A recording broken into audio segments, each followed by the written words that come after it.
Mary gets it. There are some very important things. First of all, welcome to your last night of class. I mean, in the program, how does it feel?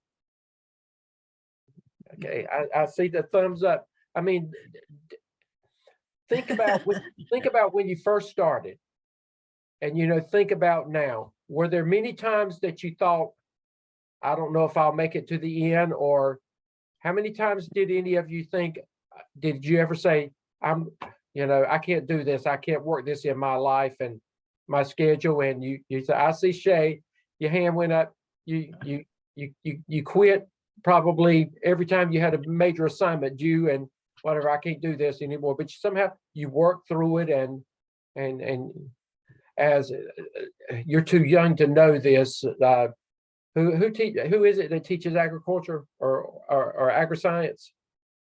Okay, Matt does. The old saying is, you plow to the end of the row.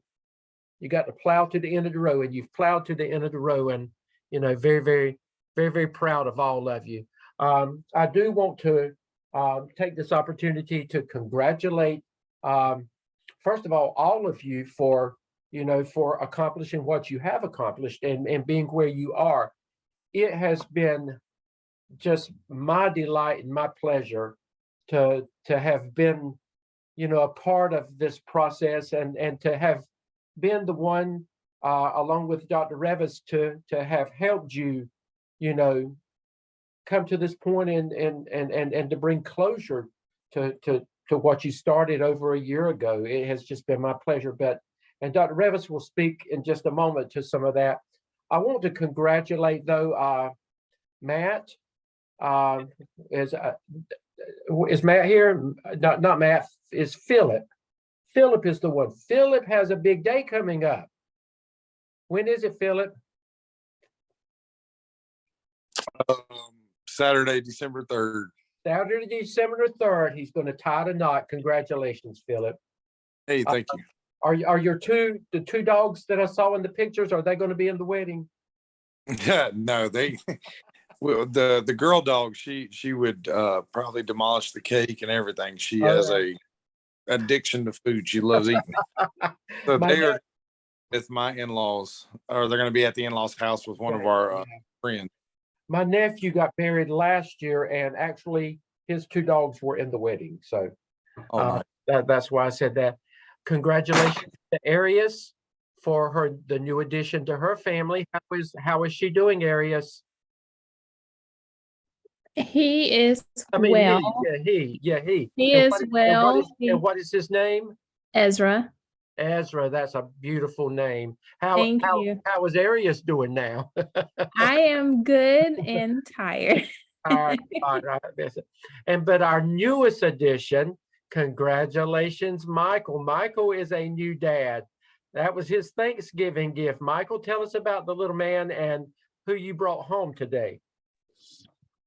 He's doing amazing. I brought home Michael Terry III. I'm a junior. So we kept the name going. He's doing amazing. Him and mom is on the couch sleep right now. She ate a piece of chocolate cake. And from that point on, we've been running in contractions. It's been rough, but I'm tired, but he's doing amazing and she's doing great as well. That is great. But and is there anybody that I have missed? Has anybody else had a baby that I don't know about? Any more babies, Matt?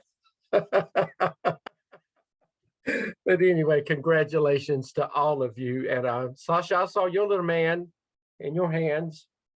Anyway, yes, we just left our oldest basketball game. Yeah, we were just getting out the car. That's what Dr. Revis was doing. She was rushing back to taking care of grandbabies and doing those things. And we do the same thing. I've got 2 weeks. I have a whole day of dance recitals coming up on December the 18th. So I'll spend the whole day in Raleigh watching 3 girls dance. So anyway, that's it. But anyway, let's move on. Dr. Revis, before we get into our presentations, there's a couple of reminders. Arius, make sure that you submit your assignment 11, your presentation tonight, so I can give you your grade on it. So just make sure that that goes in Blackboard, your presentation, I think. And Shay, you were trying to get yours to attach. Once you get that done, try to get it done. If not, just communicate with me and we'll work something else out, okay? Dr. Revis, anything about Task Stream that you need to say to them, and anything else you need to say to them as well?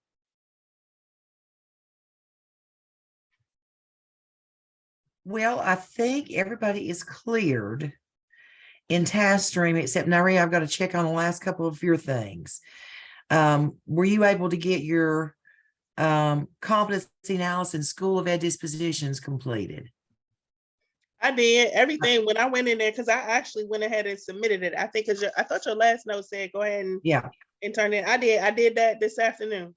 Okay, great. I think that's it as far as work from my end is concerned. And everybody will be, once I get through tonight, everybody will be through with everything for me after I grade you on assignment 11. And then I will be able to go ahead and post grades tomorrow. But just know that all of you're good. Just know that, okay? Everything's good. Looking good. Dr. Statman, Yes. quick question, because I know Shay was having a hard time doing the upload. I sent the link. Is that good, or do I need to submit it different? Okay. To Blackboard? I just put the link in there to it. As long as I can see the work, if I can open it up, I don't mind opening it up. If I can open it up and see the work, then I'm okay with that. Okay. Okay. Okay. Either way is good. Okay. And what it is, I just need it in there for, with 2 people or 3 people in a team, it's going to be pretty much the same, a lot of the same work. I just have to have it in there for Blackboard purposes and everything. Okay. Well, Dr. Revis, let's go ahead so that, we won't keep them here forever tonight. Michael will need some sleep. Arius will need some sleep before anybody else does. So let's be aware of that. But Dr. Revis, I'm going to let you, if you would, to go ahead and move forward with expectations for this evening. Okay, well, guys, I know you're as excited as I am about this being your last class. I have enjoyed working with you. Many of you working with you again. About half this class I had in 601, and you've heard me say before, it's just been very rewarding to see your growth and how you have really put on that administrator's hat and you are ready to go. And so I hope you start applying for jobs, and you better be sure that you let us know when you apply and when you get that job. We want to keep up with you. We're proud of you, your hours, and we're proud of your work that you've done. It's been an absolute pleasure. This class has been the highlight of my week. I will not be sad to see you guys go. So please keep in touch. I think what we want to do is just start down the list with our first competency, and that would be Stephen and Rebecca. And so what I'd like for you to do is just be ready to share your screen with the next person coming up. So the next group will be content and instruction. That's Philip, Erica, and Mary. So Stephen and Rebecca, take us away and wow us. Okay. Dr. Revis, I want pay attention, take notes if you need to, because we're going to take just a very few minutes after each presentation, and we're going to reflect on it. And we want you to be able to administratively make comments to your peers. Okay. Rebecca, do you want me to share my screen? Yes. Sure. Whoever's running the show, share your screen.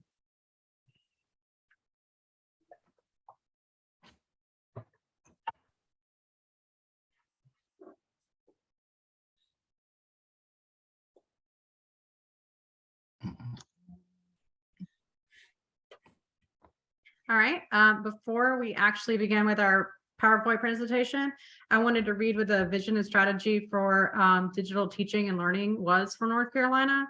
Administrators are to create and communicate a vision for digital learning and learning in their schools that embeds with the strategic plan for implementation and execution. And there are 4 points to achieve this. 1, to cultivate and articulate a clear and relevant vision and strategies for digital learning. 2, advocate for, prioritize, and ensure equitably, sustainably access to available technology resources and encourage full participation of all learners in a digital learning environment.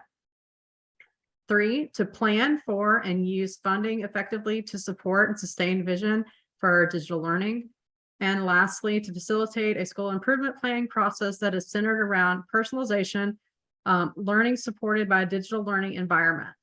And in North Carolina, there are 2 things that I wanted to review. The mission for North Carolina State Board of Education is to use the constitutional authority to guard and maintain the rights of a sound basic education for every child, and it's highlighted in the public school system.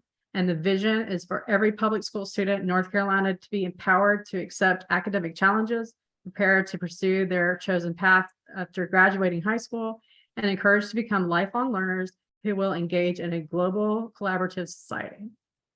And for that, I'm going to send it over to Stephen. Girl, you better read it. Okay. All right, so we did our project on vision and strategic planning. We decided to use my school, Sumner Elementary. And here we go. So the mission at Sumner is we believe each child is entitled to a quality education created by a partnership of the family and school community. The reason that this mission is written the way that it is because we want to encompass all aspects of the student's life. We wanted to make sure that we keep the family at the forefront, bringing in that school aspect of it and making sure that we ourselves remember that the community is also part of that educational piece in everything that we do. Our vision states Sumner Elementary School will provide the education foundation and academic tools for students to utilize in becoming college and career ready to positively contribute to the communities of which they are a part. So Sumner is a Title I school. We serve Black and Brown students primarily of the low socioeconomic demographic. And many of those students come to us not having many resources, if any resources at all. So they're already at a disadvantage.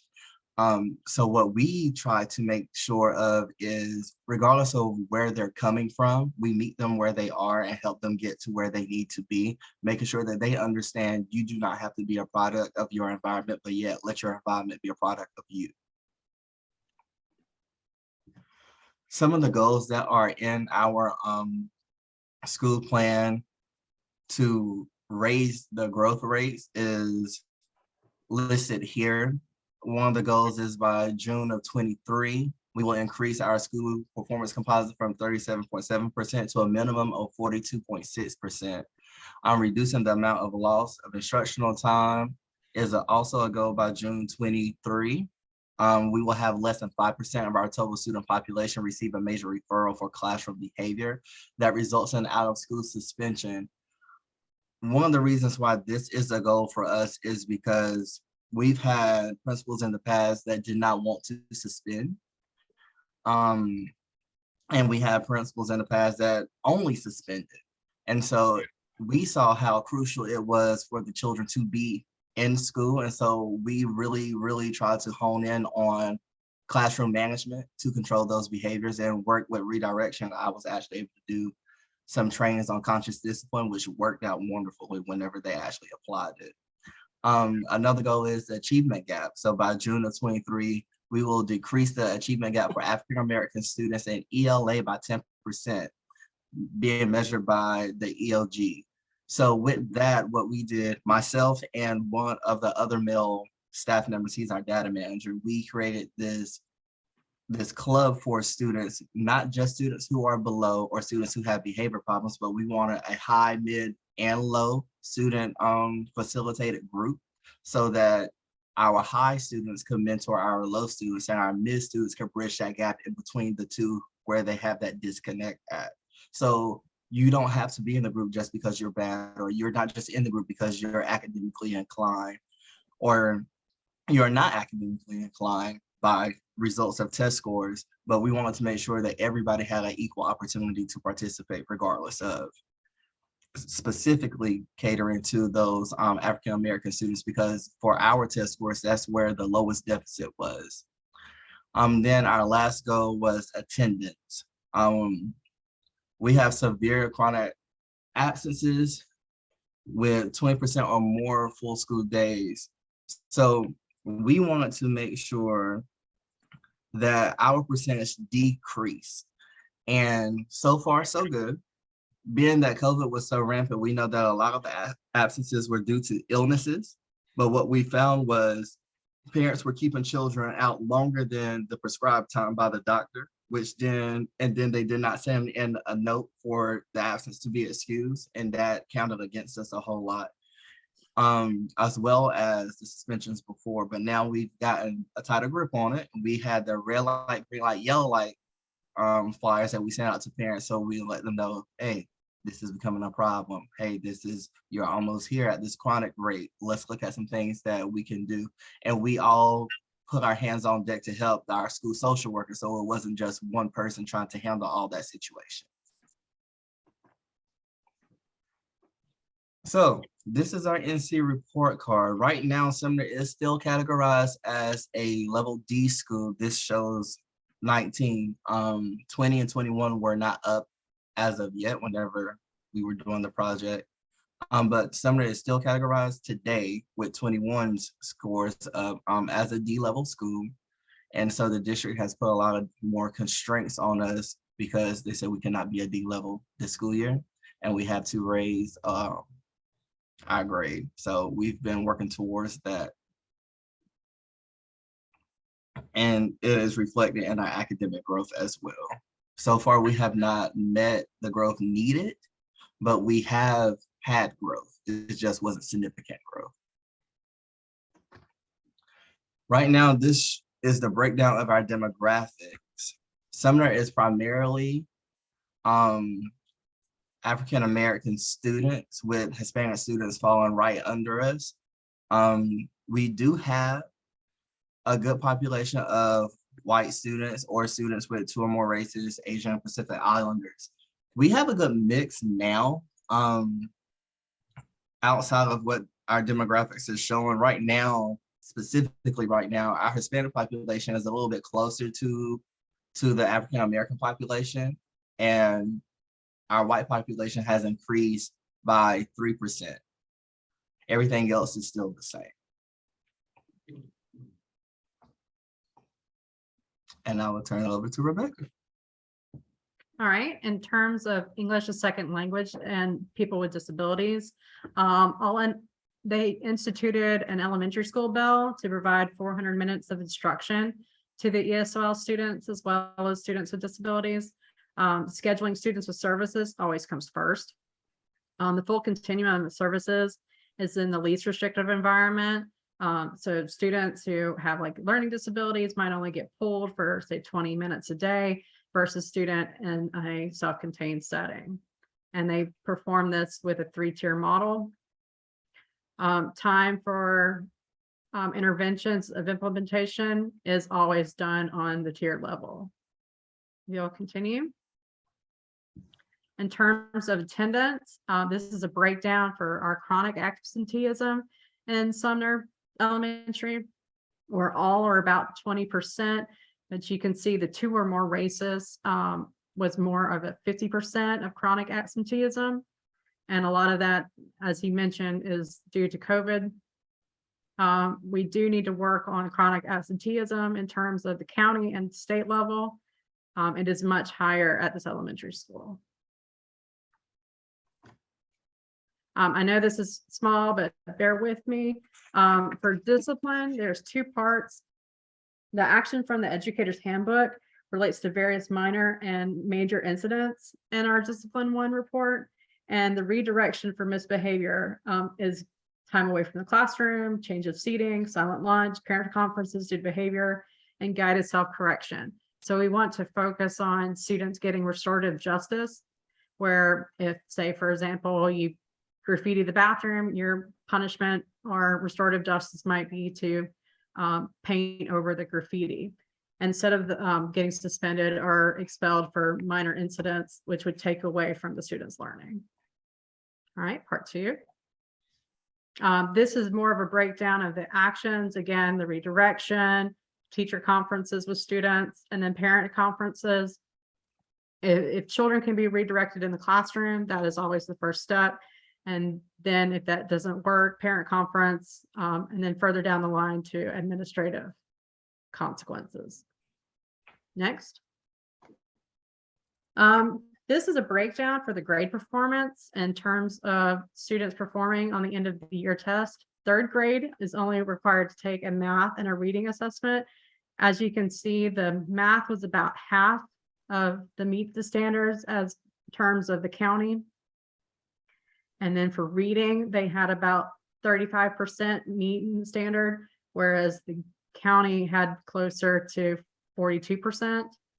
4th grade did a little bit better in terms of meeting the standard to the county, whereas the county was more in line with the state standards. There was about 30% again for mathematics and about 35 for reading.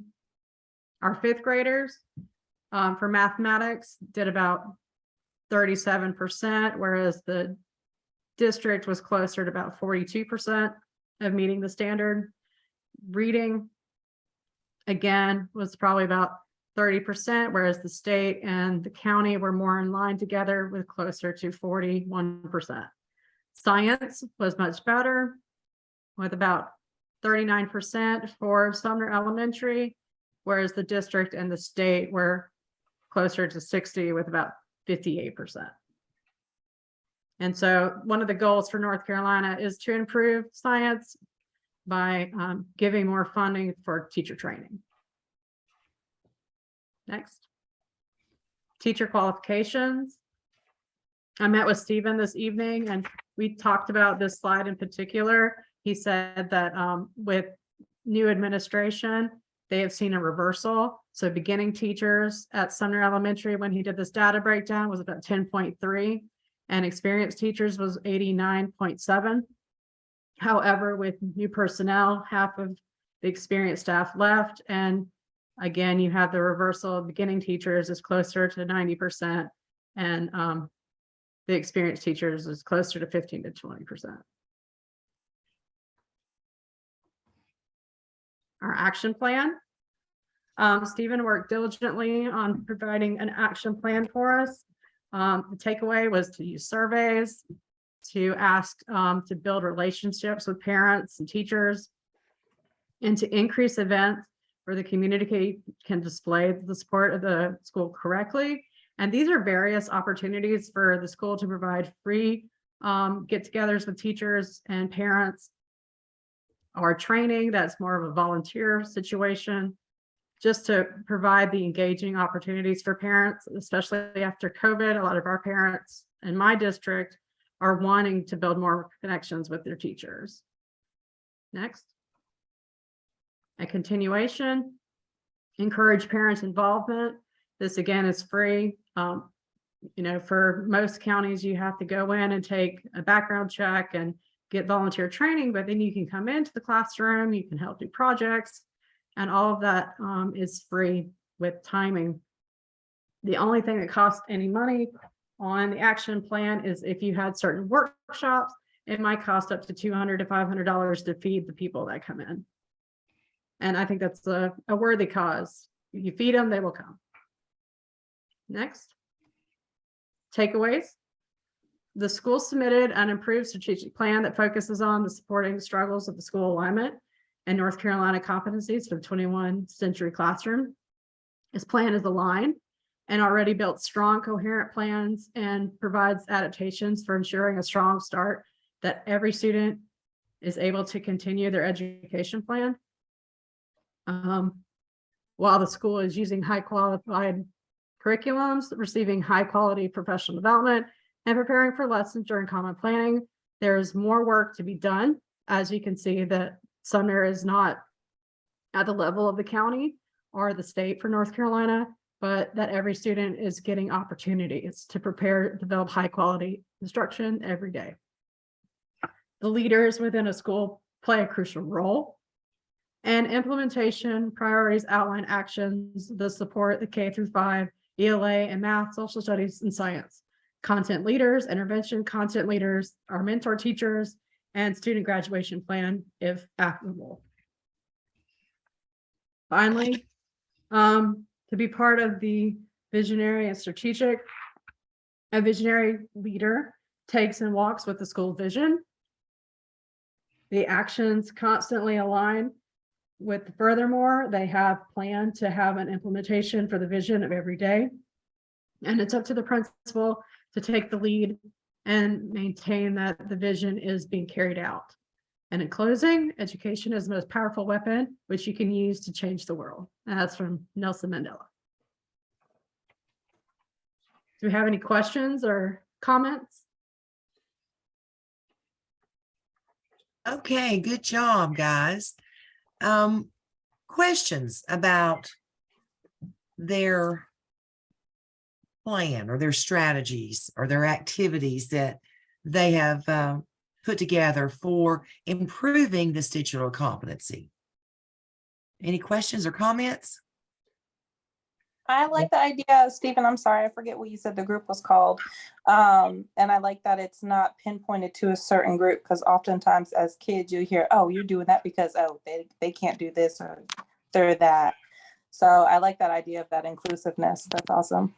Thank you. That's that EC teacher coming out of you, Sasha. Yes, sir. That's great. I will tell you, I love both. You've done an excellent job with breaking down this data for the school, Stephen, and then with your help, Rebecca. Stephen, I can see where you can really use this to help move your school forward with it being a D school. This is a great plan, and I love the way that the two of you took the initiative to you almost treated it like one of the evidences that you had to do, you know, in the program. So I can see where you learned a lot from that. But I like the fact that that this school, for the goals, they're attainable goals. I looked at the percentages, and you can often set the mark too high, and the frustration builds because you can't reach it. And then, you know, and if you reach a high goal, then chances are the very next year you're going to go backwards. But if you work in small increments, 5%, those are good increments to work with. Those are attainable goals, and that means that you can build momentum and you can work towards 5% once you get that goal and can continue to grow. So I like the way that y'all work that out. I love the action plan.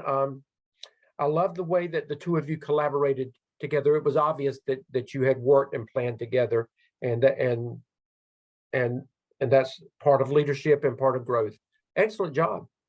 Thank you. And I just want to echo that. I really do want to commend you for focusing on that instruction. You know, it's not about programs, it's about people and about developing your teachers to be the best they can be. That's what it's about. And I really appreciate you using the common language that we used back in the first semester of the APSL, PLC work. Focusing on that instruction and helping teachers work together and build those common lessons and putting your heads together, particularly if you've had a swing to inexperienced teachers. Those kinds of activities are crucial and critical. You know, there's nothing fancy about strong instruction, but there's nothing that can take its place either. So I commend you for recognizing that and putting that in your action plan. Any other comments from the group? All right, good job and a good collaboration, I will agree. All right, let's move on to our next section, content and instruction. And we have Philip, Erica, and Mary. Who's going to drive the slideshow? Okay, Erica, take it away. All right. Well, I've got slide vert. the first couple slides, so I will lead. Basically, we had content and instruction. We chose to use Erica's school, which is also in the same district that I work in. Just to kind of overview what content and instruction more or less is. It's administrators will be the lead learners in their schools, modeling appropriate instructional practices, ensuring content encompasses appropriate digital tools, resources, and pedagogies. We promote and model positive digital citizenship, as well as practical policies for communication and collaboration with stakeholders to ensure responsible, effective digital teaching and learning practices throughout all school processes. Actively advance and promote digital competencies for teachers by increasing access, opportunity, resources for professional growth, and the development of acquisition of instructional materials. Establish and use systems to analyze and share data to guide whole school and classroom level continuous improvement. Establish and use systems for the acquisition, vetting, creation, and implementation of digital content, as well as evaluation systems for effectiveness. So more or less the overall overview of content development and instructional practices within a school. An administrator has to review those practices that are going to improve things that we learn through our evidences, like the most pressing need. And so that's kind of where we progressed when we were looking at Erica's elementary school. So this is a picture of the school from the Rutherford County Schools website. I really believe that, you know, the evidence of this would be to focus when you think of the school profile. For me, I'm an imagery type person. I like to see the school that I'm trying to present information about. So this is Mount Vernon Ruth Elementary School and the Rutherford County Schools school district. The school profile for the school is a small community-oriented school located in rural Rutherford County. Mount Vernon Ruth is a traditional K-5 school. The school year runs from middle of August through the beginning of June. It's a Title I school. Students receive 100% free breakfast and lunch. Currently serves 222 students. Demographics are 1% Asian, 12% Hispanic, 3% African American, 6% multiracial, and 78% Caucasian. 20% of these students are identified as students with special needs, while 7% are identified as limited English proficient. 4% of these students have identified as academically and intellectually gifted. And currently there's 40% of the students that are identified as economically disadvantaged. This is always good to kind of get you, I guess, a snapshot in the school to see what students we are serving. One thing that's really evident is when you're developing a focus group, it's key that we learn to look at what backgrounds the professionals bring to the table in terms of how we were able to assess the data, develop what the most pressing need was, what the plans of action would be. So Erica brought 13 years of experience in education. She's a special education teacher in a self-contained classroom that is autism specific.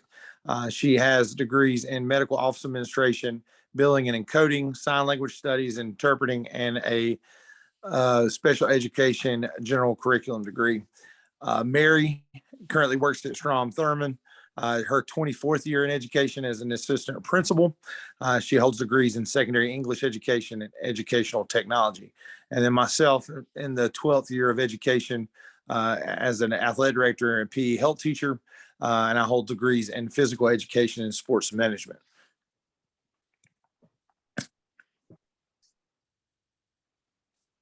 All right, we're gonna dive into some of what the data shows for Mount Vernon Ruth.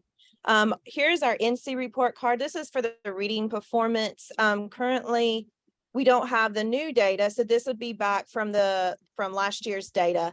Right now, Mount Vernon is performing higher than Rutherford County Schools District and the state of North Carolina at around 50%, which is great. I do know that this past school year of the information that we're going to be getting on the NC report card, we will be below that due to some of the things that have made changes within the school. We're not going to be looking at the same kind of data. It's going to show a significant difference just based on the information from COVID and some teacher changes, things like that have made some significant impacts on Mount Vernon. I'm going to move on into the EVOS data. I was able to take the reading data from 2019, 2022, and 21 and 22. And you can see from the 3rd grade, 4th grade, and 5th grade levels, the downward trend that we made basically from COVID, from those times that students were not able to learn, they were out of school sick, or during the time that school was closed and all we did was review information. We didn't really teach them anything new. So it made it really difficult. And we can see that really impacted our students when we were making exceeding growth in 19, and in a 21, we started to go down. And then now 22, we've really fallen behind. 5th grade's the only grade in reading that has met exceeded growth and stayed within its normal range. But across grades, it was shown not to. I did have a talk with the principal at Mount Vernon, as well as the previous principal, who is now our HR director, about this information. We were very shocked when we got the 2022 information, because EVOS is such a different thing that you get, and it's hard to follow that information because all the different things that go into collecting that data can show, yes, 3rd grade met expected growth, but we know at the school level when we were at Mount Vernon that we had one classroom where only one student passed the EOG out of 13 students. So we felt this was a little bit off. However, they still showed that they met growth based on those students' needs. And I know that that is a group of students who are much lower, and they are our largest population of EC students as well. So this was kind of interesting. I know that my principal went and met with the superintendent about this, because it was a little bit confusing for us. But we can see that there was a downward trend. At our school, we collect information called grade level calculators. I thought this was significant because we were looking kind of more into that reading area. So I pulled the data from 2021 and 2022 to compare it to the start of 2022-2023 school year. So 3rd grade, you can see from the tier 1, since we use the multi-tiered system, in tier 1, we want to reach 80% or higher. Tier 2, we want to be 15% or less. And in tier 3, we want to be 5% or less. You can clearly see from fall to spring for the 2021-2022 school year, we didn't reach that. We were close as far as the tier 2 levels. We were close. However, you can see that we did not do well. And then you can see that the 2nd grade kids that came up into 3rd grade for the 2022-2023 school year are also significantly different. And they need more push for their reading programs. For our 4th grade level, the same thing. We collected that data for the whole year. Let me clarify, this is based on the measures of academic performance through NWEA. We use MAP data, and for 3rd grade, we do use some of the DIBELS and M-Class data as well. But for 4th grade, this will be mostly off of the MAP, measures of academic performance. You can see that the information there still shows the significant need with reading, where we're still 23% in the fall and when we fell to 25%, which is the tier 3, those are students who are in desperate need of interventions and more direct instruction. And you can see those 3rd grade students that moved into 4th grade this year, it's about the same as they were in 3rd grade. It hasn't changed much. 5th grade, however, is a totally different thing. 5th grade is doing phenomenal. When you look at it, they are staying at that 71 percentile. They did fall to 62 in that tier 1 group in the 2021-2020 school year. But they still showed growth because we were able to drop the tier 2 down below 15%, but our tier 3 did grow, and that's not great. But we also know that we brought in several new students from other schools within our district who are EC students. And then with our fourth graders moving up into fifth grade for this school year, they showed that they did make some growth just from the end of the school year to the beginning of the school year. So they're at 70th percentile in tier 1, 13th percentile for tier 2, which is good, and tier 3, 17th percentile, which is a lot better than where they had been the last year. And I'll turn it over to Mary. All right, and as you can see, based upon Erica's data, the most pressing need would obviously be to improve students' reading fluency and comprehension to score higher on their EOG, which would ultimately improve the trends within the school. We now want to look at some activities, some purposeful, focused, and regular activities that would be used to increase the fluency and comprehension.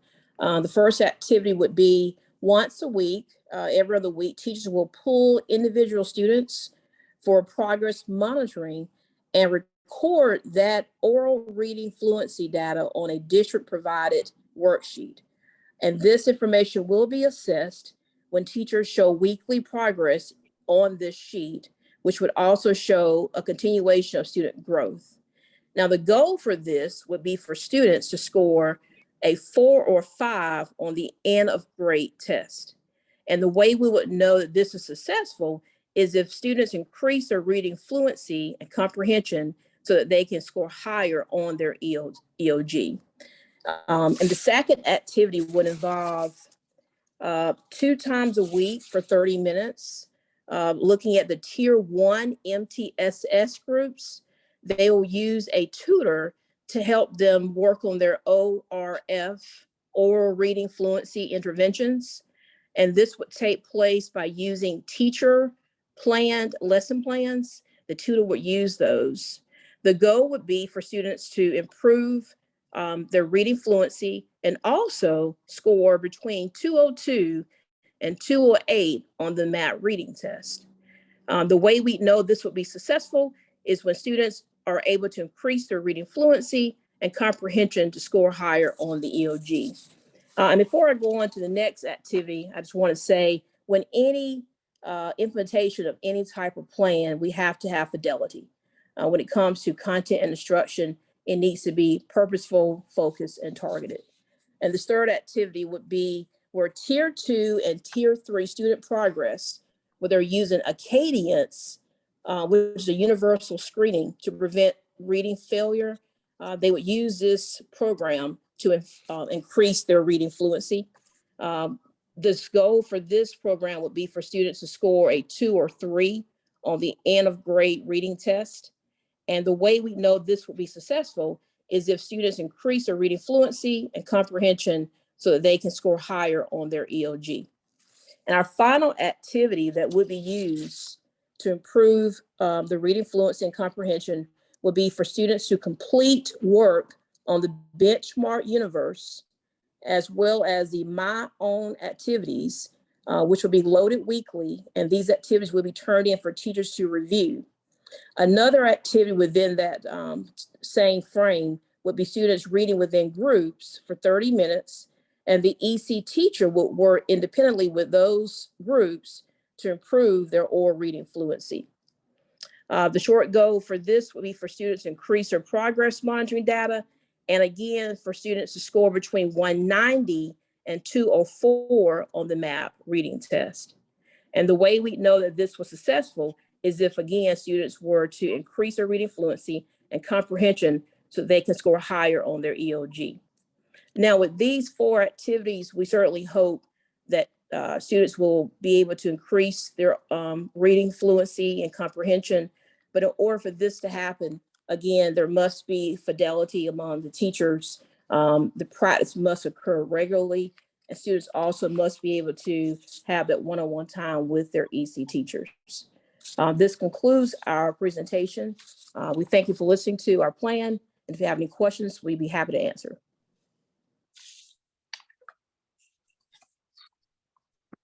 Any questions or comments? I have a Or question any- for, sorry. Go ahead, Rebecca. I have a question for Mary. Are you in Edgefield County, South Carolina? Yes, it actually is Johnston, Okay, I'm Yeah. right down the street from you, so. Okay, yes, Edgefield County, right, I didn't Johnson, realize yeah. that. But y'all did a great job. I really like the action plan and how that's gonna help the kids recover. Mhm. And I agree, Rebecca. And again, like with you and Stephen, I am so impressed with these action plans. And I couldn't help but to think, Dr. Revis, they have taught the APSO and the APTEL because, I mean, you went back and the language was there. With this particular team, and first of all, shared leadership was demonstrated throughout. It was obvious that y'all have worked together as a team and you shared that leadership. You articulated everything so well. The plan itself, I could take it on the road. I mean, you really, the strength behind it, and all I can say is, excellent job, all of you, and you articulated it so well, and I love the way that the EVOS was, because that is so important. How EVOS was integrated throughout, what y'all were talking about, and I will say this, Erica, you were questioning, you couldn't see how some of them, EVOS is designed such that I think the way we look at it, sometime we want to see, that 3 go to a 4 or whatever. And it's not always that, it's just that, and this is the truth. The upper part of the students, and those are your AIG students or your high achieving students, those are the harder students to get the growth with. But those lower performing students, you can actually, with just a little bit of effort, you can actually grow them more than you can those students that's way up there. And I think that that's probably what happened, even though there were classes full of much lower performing students. With emphasis, you can grow those students a lot better. So, Well, and also I just found out too, when I was meeting with my administrator the other day, is when we were looking, we went from a B school to a D school because of all the stuff going on with COVID and things like that. But we found that we were going to come out of our NC STAR plan because, we were working and doing well, but then we're back on it because of going down to a D school. But the EC actually brought us out originally. Before that, they brought us out, they exceeded. And that makes me very, very, very proud, because that's when I was teaching those students. I was the EC teacher in those classrooms then.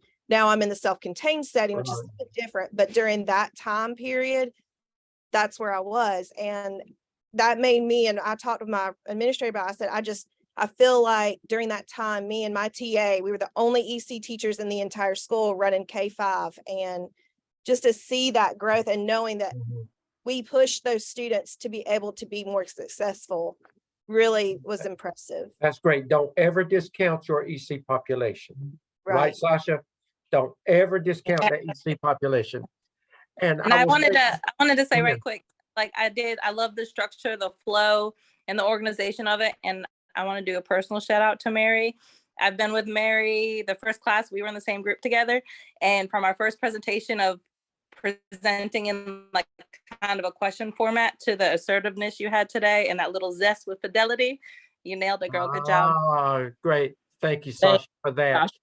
And Mary's doing a bang up job as an assistant principal. She's had to hit the road running, and she's learned a lot, haven't you, Mary? And I like the fact that y'all chose the elementary school, Mary and Philip. I'm glad you chose it, because that is many times when you're at the high school level, it's harder to understand things, but when you delve down, this is where it all starts.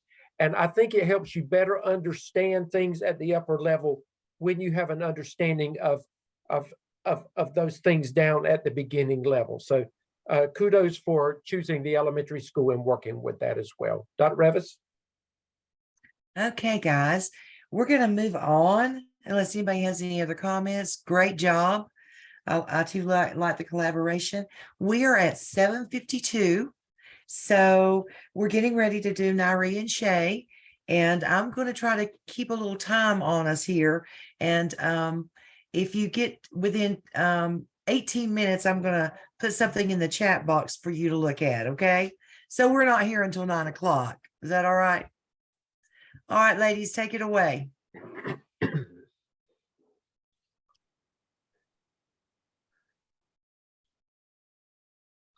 I think Nairi stepped away. Are you there, Nairi? Okay, I see. It was blurred out. Nairi, you gonna share it? Yeah, I'll share it. Hang on for a Sasha, second. you sound like a voice coach. Sound like Blake on The Voice. I got you, Dove. But you guys did a great job. You guys are ready for that. Well, Mary, you already got your job, but you guys are ready for that interview when you got to do the episode that Dr. Lamb was telling us about.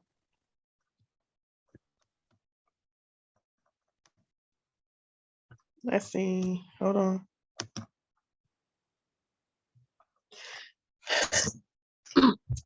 Okay, well, ours is a little different because we don't have all the nice data and everything that everybody else had, but we're gonna do our best. But wait a So- minute, Noreen, every area does not lend itself to the data, so you're okay. Okay. Okay. All right. We looked at human capacity and culture, which was a little confusing when we first saw it. We thought that it had more to do with what we did in the CAP, but quickly realized that that was not it. And it deals with digital competency. We decided to use Shea School because there's usually a whole lot more stuff going on in the high school than what we compared than what was going on at my school. Basically, to break it down, administrators will leverage digital tools and resources to further develop a positive culture of learning that seeks continuous improvement among students and staff members. So basically, in a nutshell, you have the digital tools within the school. Your teachers are using those digital tools. Your students are using those digital tools, but do they really know how to use them so that your learning and your teaching are effective? The biggest issue that we have in school, we did use some of Shay's data, was allocating time, because time is that monster that is just, you just can't get it back. There's so much to do, especially if you happen to be a Title I school. My school's a Title I school. So it's finding the time to actually incorporate all of those things. The resources are there, but there's not a whole lot of time. And you really want to support what teachers are learning and make sure that they are sharing that with their students and using it effectively. So we went to the teacher working conditions survey for High Point Central, which is where Shay works. And 54% or 56%, sorry, of the teachers disagreed that the class sizes are acceptable. I was very amazed at her results by how many teachers disagreed about things. 74.19% of teachers disagreed that they had given time to collaborate. There's that monster again, time. 68% of teachers disagree that teachers can teach with minimal interruption. 66% of the teachers disagree that teachers' non-instructional time provided for teachers is sufficient. And 66% of teachers disagree that teachers, that effort are made to reduce routine paperwork. And 76% of teachers disagree that teachers are protected from duties that interfere with their essential role of educating students. So with that being said, there's a lot of teachers at her school that are not happy about the way things are going right now. Resources, they have one-to-one laptops already. They use Promethean boards, which are amazing. I used to have one when I was in South Carolina when I was doing my student teaching. But you do know how, you have to know how to use them in order for them to be effective. Because it's great to have a piece of equipment in your room, but if you're not really fully versed in how to use it, it can be more of a hindrance than it can be a help. They have subscriptions to programs that aid in math and reading. Professional development is provided, but there's not much follow-up to see if all is working. So again, we come back to time.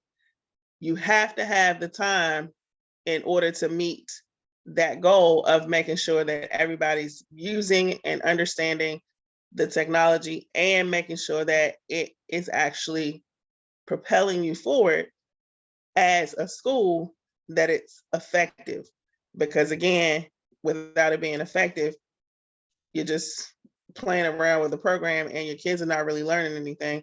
So you want to make sure that the kids understand it, how to use it, and that it is actually helping them to excel. And you want to make sure that the teachers understand it so that they're actually using it.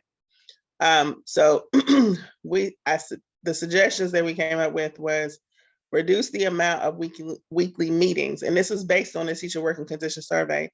These are some of the things that we would like to implement and put in place. Pick 2 days per week that are specifically for IEP and 504 meetings so that they're not all over the place. There should be specific days that these are done.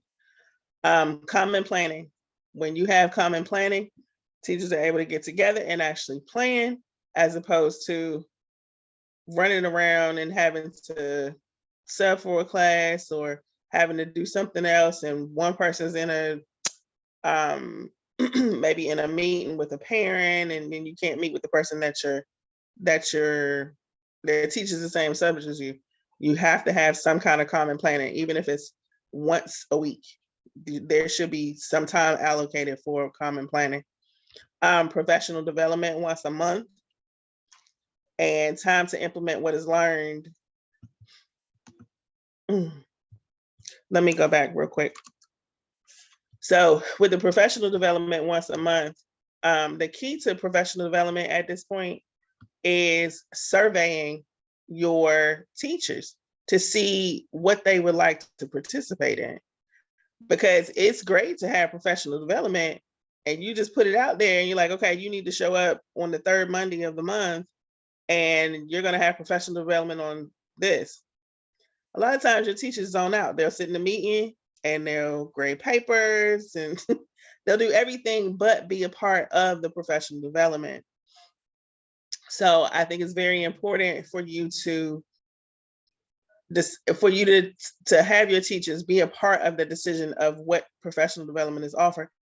Not only that, also ask the teachers in the building, okay, would you like to present?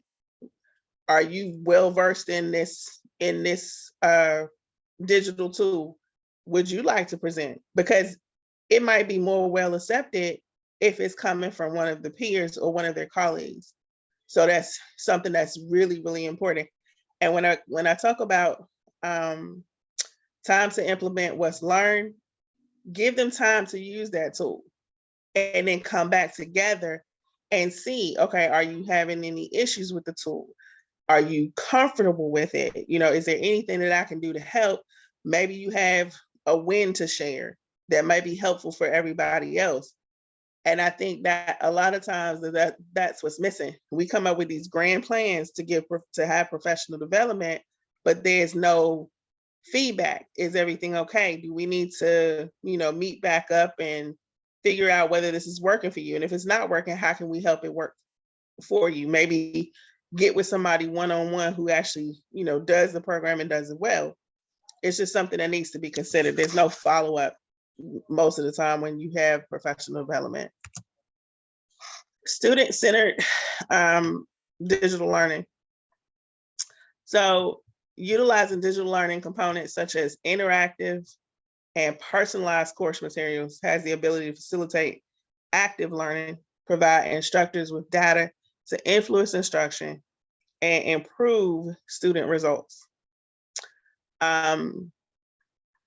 Digital learning also addresses disparities among ethnic groups and creates somewhat of a more level playing field, because a lot of times what happens is that you may have schools that are predominantly one ethnic group or another, and it may be a Title I school, and they don't have access to all of the things that the schools who aren't Title I schools may have.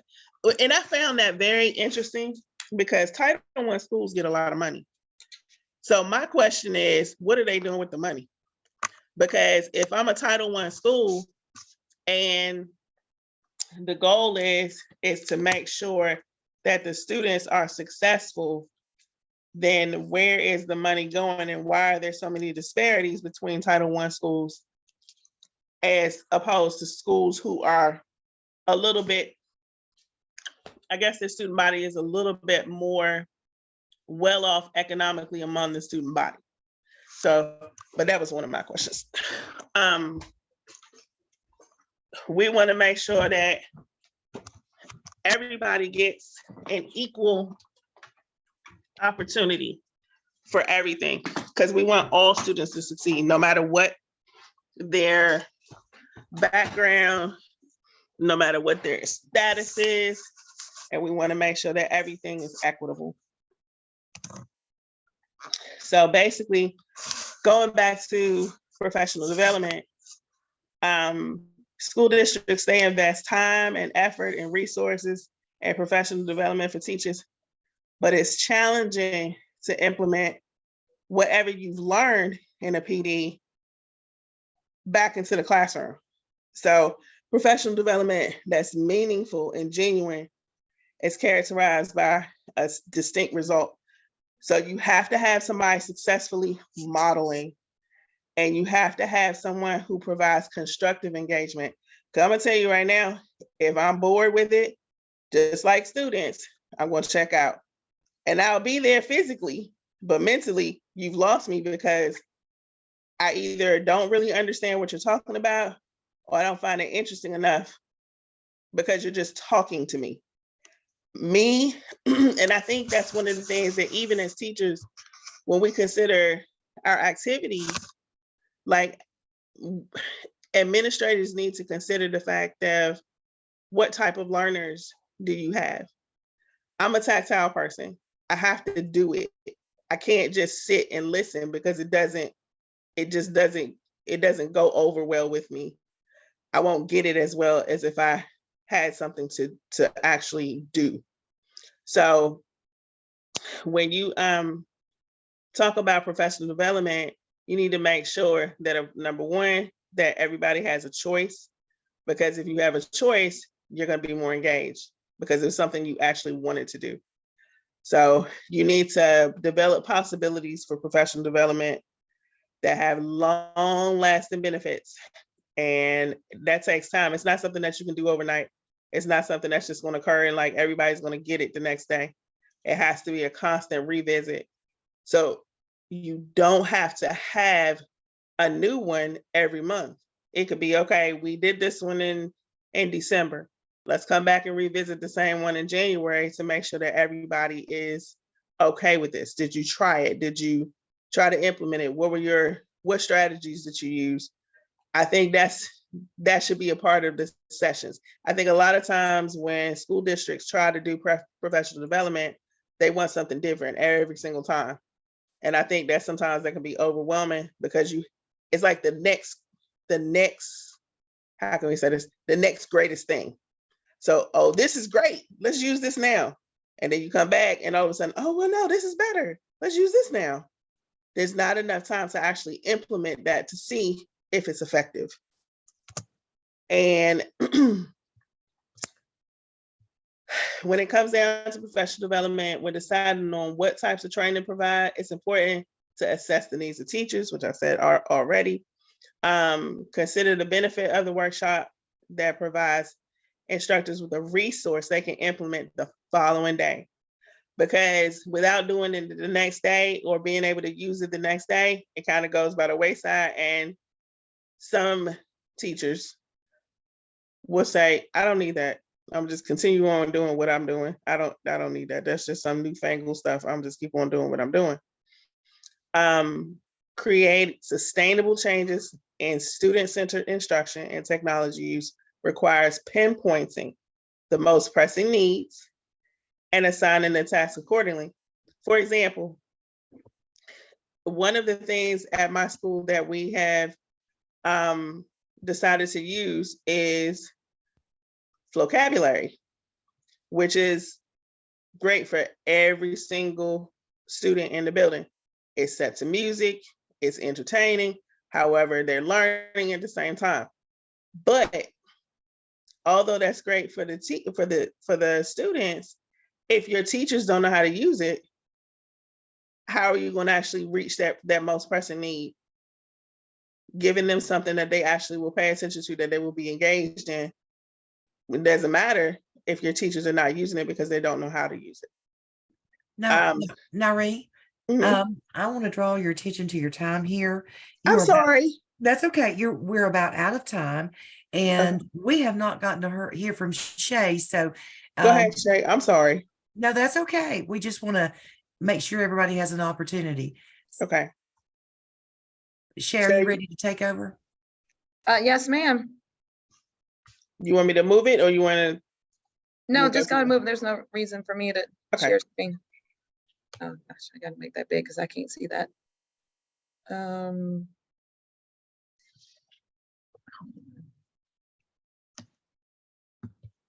Okay. You need my glasses, Shay? Yeah, I had to make my screen big.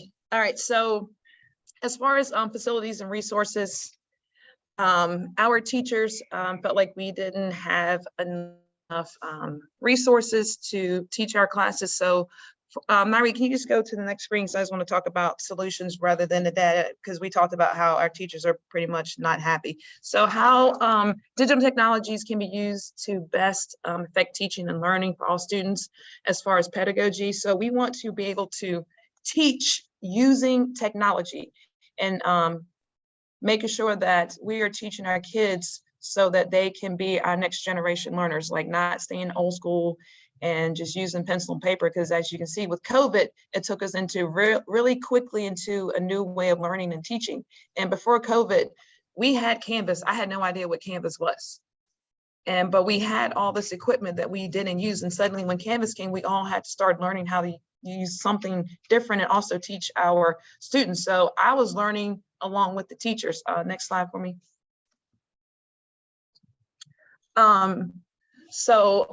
We talked about how we have the Promethean boards in our classrooms and we have all this stuff, but the problem is, do our teachers know how to use it? For physical education teachers, we use Flipgrid, we use Nearpod, we use TikToks to try to engage students, video streaming, Microsoft Office and Google Classrooms, and of course PowerPoints, and we do games and stuff like Kahoot, and that's a misspell in that one. So what we want to do is make sure that all of our teachers are using these things. So as far as from an administrative point, we want to say, hey, these are things that we have. We don't make sure that you are using them in your classroom. And so we model that by giving examples. When we go to our PLCs and we meet as a group, we have teachers who say, hey, this is what worked in my classroom. This is what we're doing. And we share the lessons and we share the technology. And there's a teacher in your department that doesn't know how to use that type of technology. Then you have to be willing in your PLC to say, hey, partner up with me. I'll be your mentor or whatever, and I'll show you how to use this type of technology. You want me to go to the next one? Yes.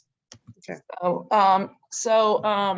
Content knowledge and capacity of our staff. We're talking about, so this is solution is that we have to have more PDs on technology and how to incorporate that technology into learning.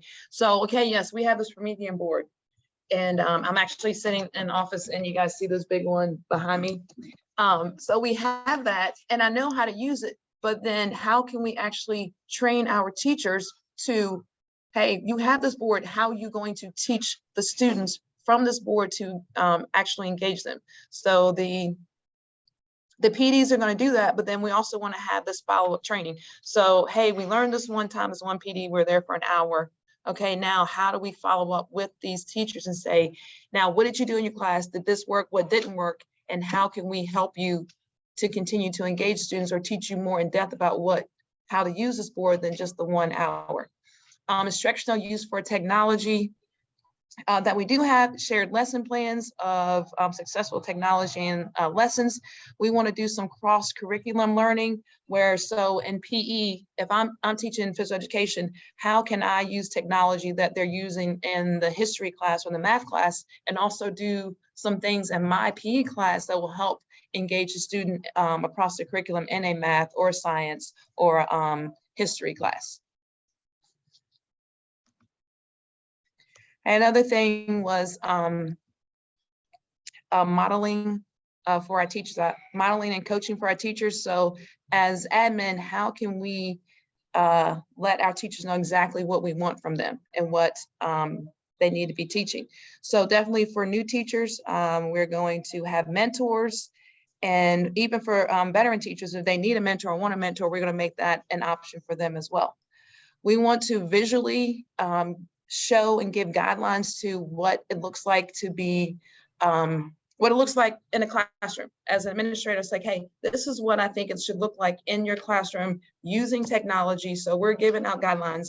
We're setting expectations of what effective technology use in the classroom may look like. Because I say, okay, I'm using technology in my class because I do a PowerPoint presentation and I lecture off my PowerPoint.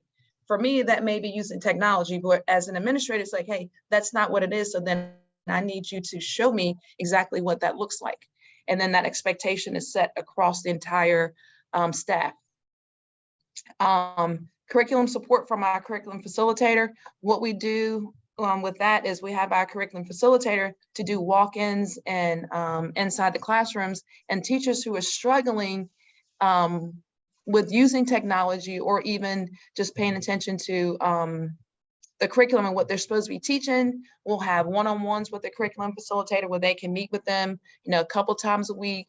Again, going back to that visual expectation, hey, this is what we expect. And if you don't understand some of the expectations that we have set forth, then the curriculum facilitator will have that one-on-one time to show them what that looks like. How can we recruit talented new hires? If we want to be a school that is using this technology and that we have all this technology, then we want to make sure that we're recruiting teachers who have that know-how and all that and that knowledge. So we need to make sure not only just saying that, hey, we want you to have, but we actually are using this technology in our schools. So we want to communicate our employee brand.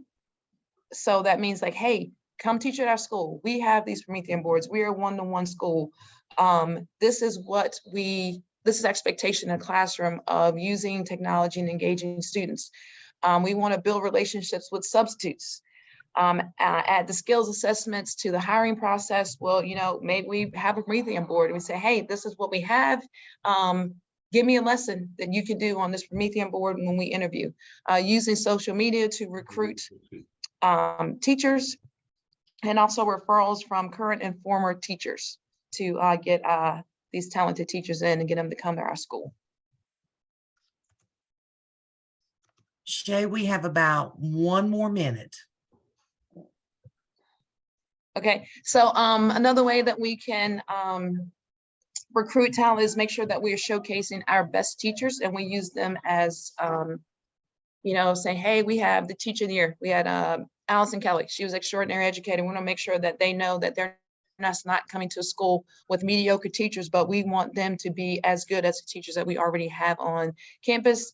We're going to show them good web pages of those teachers that already work here, and then our heart of the herd and how we showcase our teachers within our school. I think that might be the last one, maybe one more.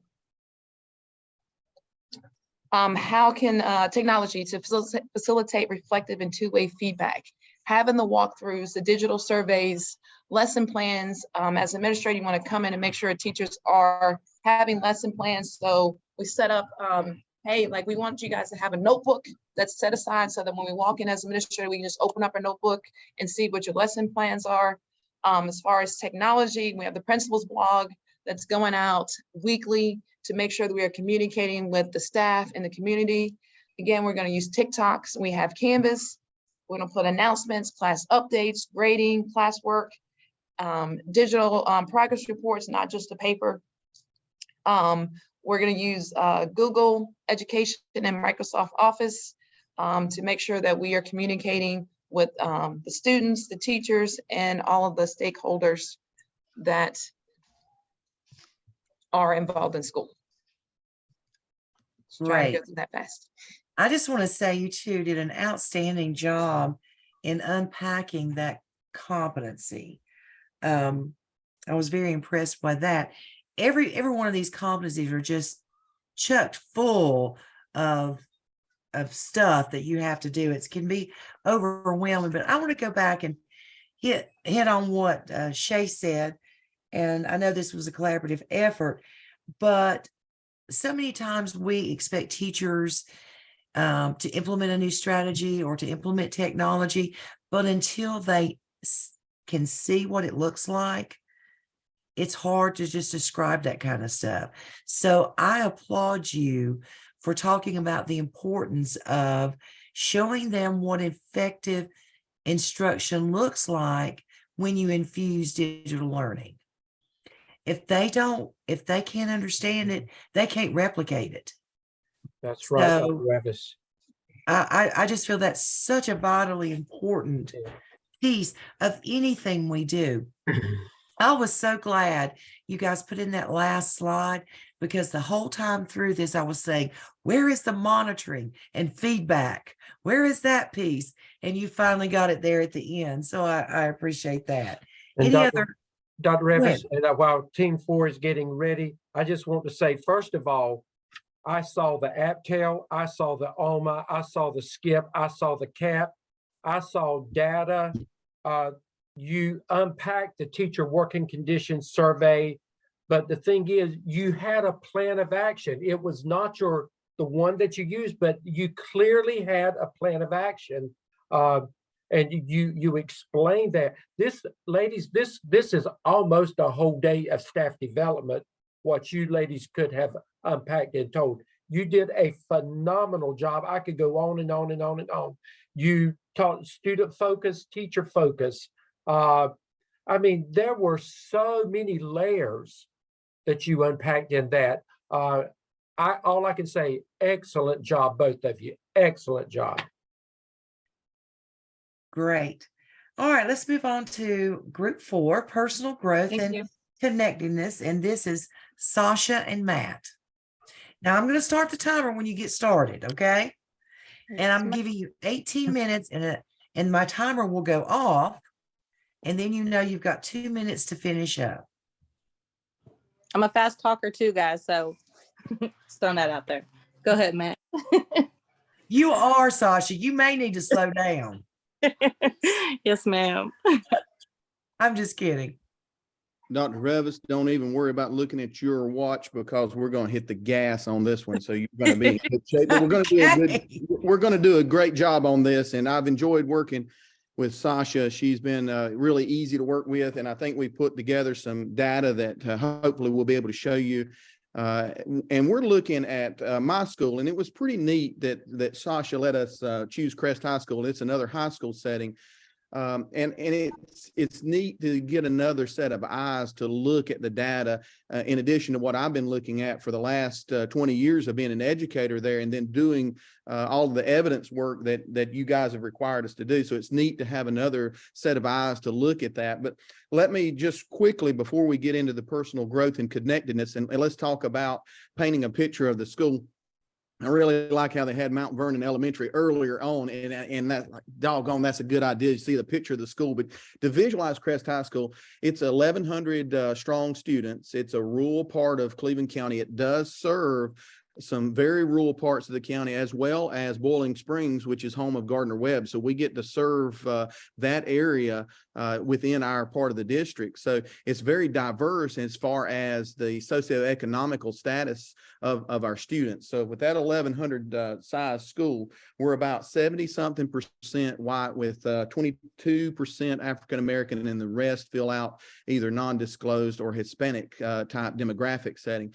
Around 40 to 50% of our student population is disadvantaged economically. So we do serve some students that are really struggling in rural parts of Cleveland County, as well as a more affluent as those students that are in the Boiling Springs area where Gardner Webb is. So that's a little bit of our school as far as demographics, and a little bit of a picture of that. We've had success athletically. We've had success with other student organizations within the school. So we've had some elements of the school outside of the core instruction that's been very successful. One of the things that has been strange with Crest High School in the last 55 years of its existence, the first 35 years the school was in operation, it had 3 principals. So there was a lot of consistency with school leadership.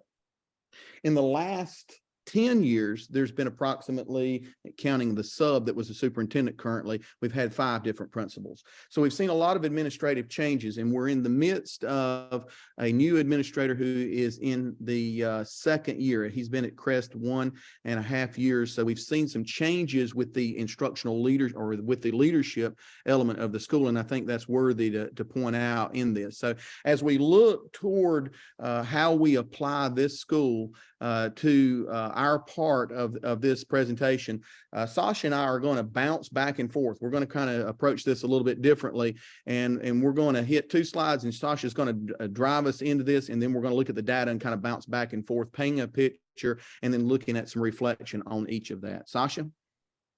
Okay, so again, our category was the personal growth and connectedness.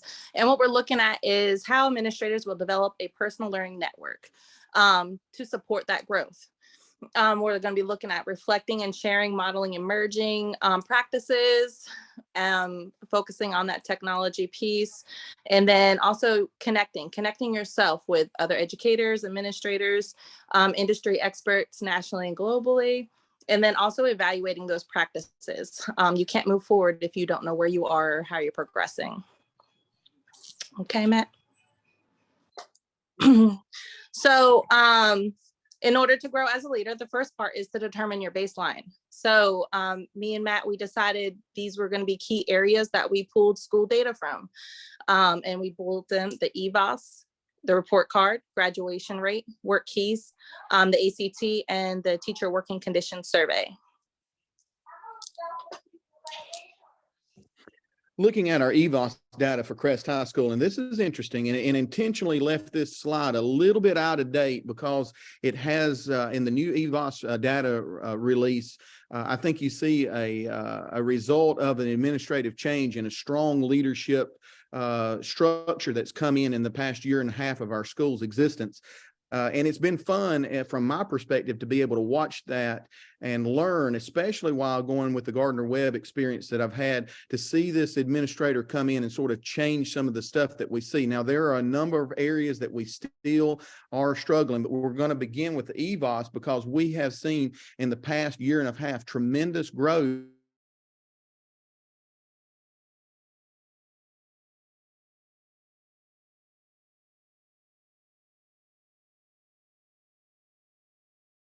areas. We were struggling with biology and English too. Our math 3 was a bright spot, and we were doing fairly well with the EOC and math 1.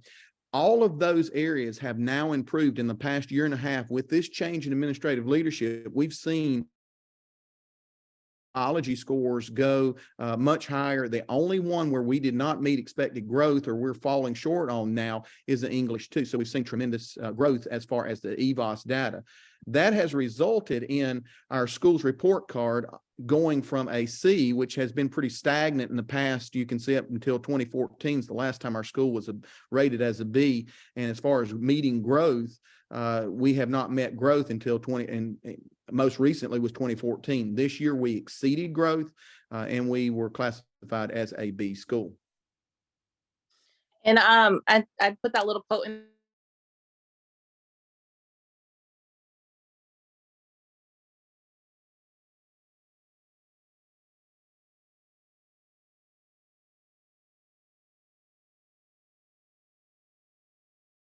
the positive and add that light, and ways that we can look at student growth, tackle this. What does our schedule look like? What are ways we can adapt, add an interventions piece, maybe a before and after school tutoring. At my previous school, we did an after school tutoring where we budgeted out, allocated money to bring buses come back in the afternoon and bring the kids home after hours. Again, utilizing our North Carolina check-in for that progress monitoring. And if that's not an area, then make sure that we have a progress monitoring tool to see where our students are and where we need to go. And with those changes that Sasha's mentioning, one of the things that has been implemented at the school is an afterthoughts program. And it's an after school recovery for those students that are in need of clearing up issues with attendance and also gaining extra help. That has been issued or implemented recently. So some of those changes that Sasha's mentioning are some of those changes that we've seen at the school that has resulted in the improvement that you see most recently. Our graduation rate is one that is an area of need, and we've seen a decline. Our most recent graduation data is about 87% is the folks that were graduating. So that is an area of concern, and we're seeing a decline in that, and that has not moved the needle in a positive direction. Good. Go ahead. One of the other areas that within the school report card, and especially true in my area, I get to work with career and technical education. So this is one that hits home to me a little bit more in working in career and technical education for the last 21 years. It's been interesting to see the work keys and the National Career Readiness Certificate that we hope that all of our completers within CTE, we hope that they would receive that National Career Readiness Certificate that can be used in business and industry. And it's a great credential to be able to have. We've seen a decline, and we don't know what the current data is because we've just administered that work keys assessment about 2 weeks ago, and our county's still in the process of doing that. So we do not have that preliminary data, but that is another area where we can see a need for increased performance. Our PLC within our school that was formed based off of our Gardner-Webb work identified this as a need and an area that we could improve. One of the things that we talk about, and Sasha mentioned, implementing additional support plans. One of the things that was implemented in an effort to kind of help curtail this decline in the work keys performance is the utilization of things like the USA Test Prep. It kind of was interesting to talk about. Shay and Mary earlier were looking at programs and things that are purchased within the system to kind of improve. I think we do need some training and we do need some direction for implementation of that. But those are some things that have been enacted in CTE courses and English 3 type courses to be able to help move that needle in a more positive direction within the work keys assessment. Mm-hmm. Our ACT data is another area of need, and we're showing 2 slides here for ACT data. You can see where we fall into. Crest High School is one of 4 traditional schools within the county, and we have Turning Point, which is an alternative setting, in Cleveland Innovation, that is a digital school, and then the early college. So you can see where our data is with that. And we're struggling a little bit as far as our comparison to other schools within our county. Our sister school down in Kings Mountain is leading that, where we're sort of solid second place of the traditional schools, and not counting where Cleveland Innovation is falling in there about the same as what we are at Crest High School, but the early college is knocking a much better score in terms of the ACT. So looking at that more detail, where are we struggling within ACT and what can be done there to help improve our performance. And I think it's important to note that looking at the composite means, our English area, and if you remember earlier, we looked at the EVOS data, our English 2 courses were the ones where we were seeing limited growth. And it may be worthy to take a stronger look at staffing and look at things that can be implemented in the English department to look at, number one, helping with ACT performance, where that composite mean overall improves, and additionally looking at the growth factor that we saw a need of earlier within the EVOS data that we looked at in the English department. And then during the intervention, strategically grouping, because it's a certain grade level that takes the ACT, certain grade level that takes those work keys. So strategically grouping them too on what they're targeting in those intervention groups too will be beneficial.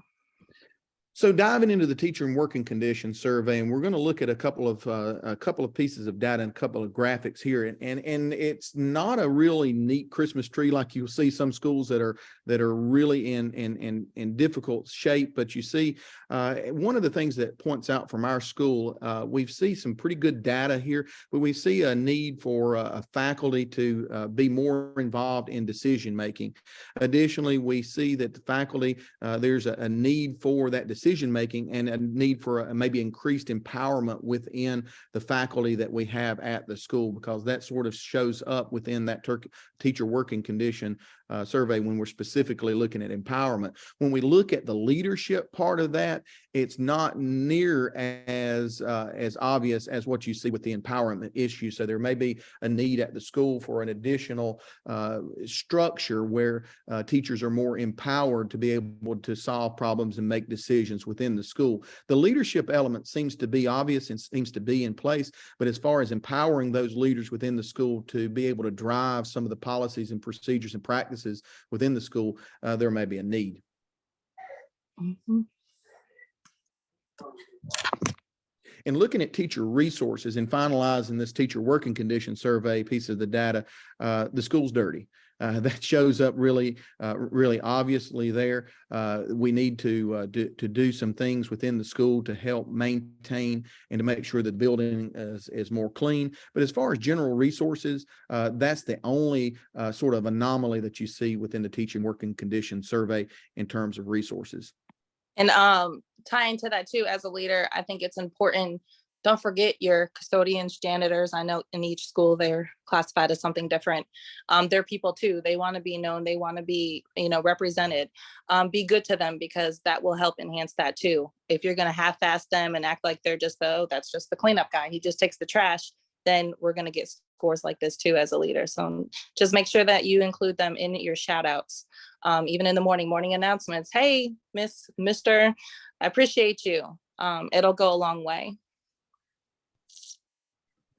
So as we finalize, we're going to look at sort of a plan that's in place here, or we need to put in place, and some activities that could improve what we're seeing within the data. And Sasha's going to finish us strong on explaining some of the things that she sees, in addition to the comments that we've made already, that sort of tie into the competencies that we've been assigned for our group. So a big part of that was connectedness. So again, a professional Twitter. There's a lot of people that have a lot of links in that, where you're sharing educator ideas. Cultural is huge right now. Those cultural practices, there's a lot of shout outs on that. So building those connections, attending those conferences, whether it's state, county, cross district, however. Mentoring, and also have a mentor yourself. It's okay to get help. It's okay to, I really don't know how to do this. Reach out to somebody who has the experience. So that way you're not just, as they say, flying an airplane without the wings or trying to build it. It's okay not to be, a know-it-all, if you will. So have a mentor, have a person you check in with. Create teacher surveys. I think that's huge as a leader. And tell your staff, have a relationship with your staff where they're able to openly honest those questions that you have on that survey, so you can get that constructive criticism on how to grow professionally. Continue your education, like we all are now. connecting with universities. I know at my current school, we have a great tie with Elon University. Connecting with them, you can have professors coming to you. That could be a great mentor. You can also, the cross students, have some of the sports teams come in as like a mentorship to your students. So having that connection with universities is huge. And then as we did that Clifton Strength Survey, get to know yourself. If you don't know yourself, you can't really lead effectively, as we've learned. And next slide.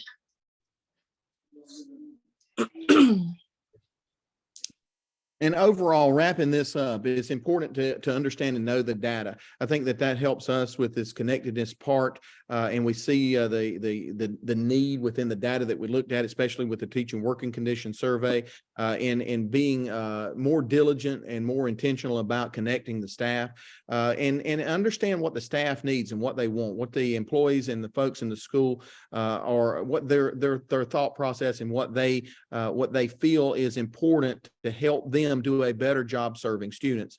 Know yourself, and that may be an area for professional development within our school, to help teachers to look inside and develop their why. Why are they in the classroom? What is their purpose? And help to kind of develop that a little bit more. To also to be able to take some criticism and be able to do some peer connections and peer observations.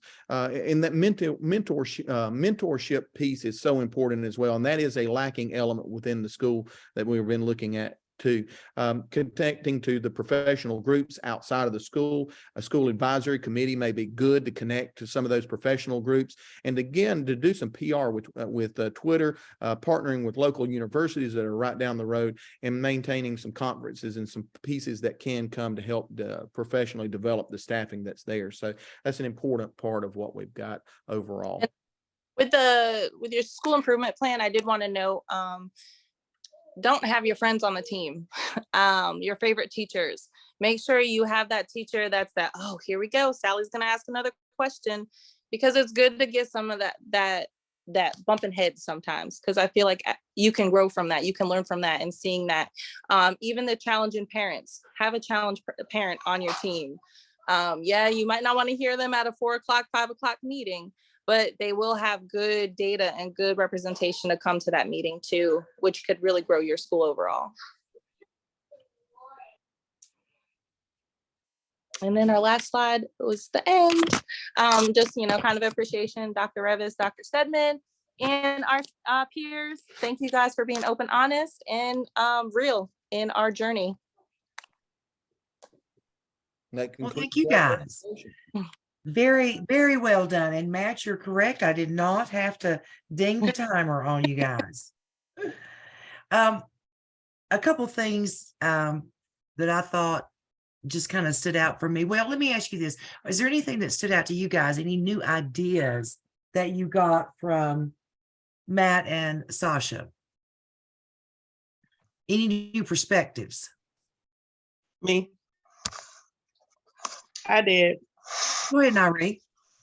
I like what Sasha just said about not making sure that not everybody on the team is besties, because sometimes you need a different perspective, and it's okay. Because I think sometimes if everybody on there is agreeable, it becomes the same old thing that you started with. You end up with nothing that's productive to move forward. Exactly. Anybody else? I love the piece about connecting with universities and professional organizations. I'm trying to do that more in my career. Exactly. Sharpen that saw. Keep that saw sharpened. Matt, let me ask you this. You've got a new principal that's been there 1.5 years, doing things differently. What is he doing differently? Dr. Revis, that's a good question. He's got a lot of things on his plate, and we're in the midst of a major construction project. A $14 million auditorium is being constructed, which is totally just messed up the parking situation. We've got an HVAC upgrade that's going in that's going to just really upset the apple cart. In the midst of that, he has put some staffing changes in place. He's put some of the right people in the right places to be able to implement changes within that EVOS data. Now, that's a start. It's not a solution. It was an easy way to move that data in the right direction. But holistically within the school, there has to be a culture change. He put the right pieces in the right place, but as a whole, there's a lot of work still to be done with that. Does that help kind of shed some light on your Yeah. question? And I think that, that's an easy win. Just changing, teaching assignments, that's an easy win. Really, nobody has to do anything any differently other than those teachers who you're pulling in to make those changes. But, just watch him. You have to change that culture. Number one, to have a laser focus on student learning. Mhm. And I have learned over my career, when I talk about test scores, boy, that turns people off. The moment you say test scores, but if you talk about student learning, I don't know why, that's a little bit different. Same thing, that's what we're measuring. And start talking about those kinds of things, but it's putting that laser focus on student learning. And Dr. Revis, I think we needed a win at our school. We needed something to go positive, and I think that was an easy way to get the needle moved, which in the past 10 years of principals hadn't been able to do. So there's a lot to go from now to maintain our focus on improving student performance within the entire school. And I think that Revis, one of the Yes. things, Matt, and it was your school, but you and Sasha, you did an excellent job telling the story about your school. And I mean, you fully took the teacher working conditions survey and you dissected it with your school, along with other data as well. But my biggest takeaway, and I know we've got to move on, was with all your data, with your data review, what it has allowed you to do for your school, for Crest High School, it allows you to have more focused PLCs in those departments and more focused professional development. That was my biggest takeaway from y'all. Excellent job. I concur. All right, let's move on to our last group, and we have Emma, Michael, and Arius. So again, if you hear the timer go off, it's you have 2 minutes left. So who's going to drive this train? I am. All right, great. All right.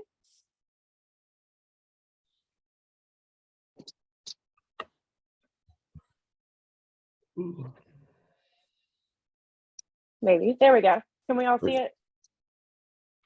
Yep.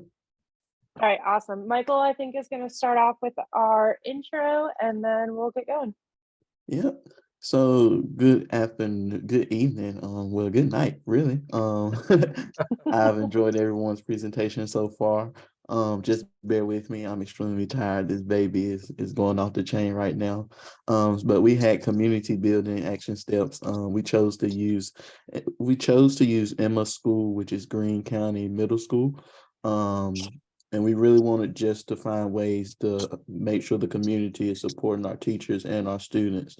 It takes a village to really raise a child, so it also will take a village to, educate one as well.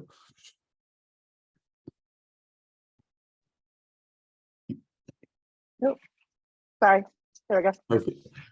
So a little background about the community competency is we wanted to engage all stakeholders in the purpose and function of the school. We want to make sure that people that aren't there daily also are aware of what's happening inside the building and how they can give some of their time and how we can grow students together. Leverage multiple connection and communication sources to ensure information flow.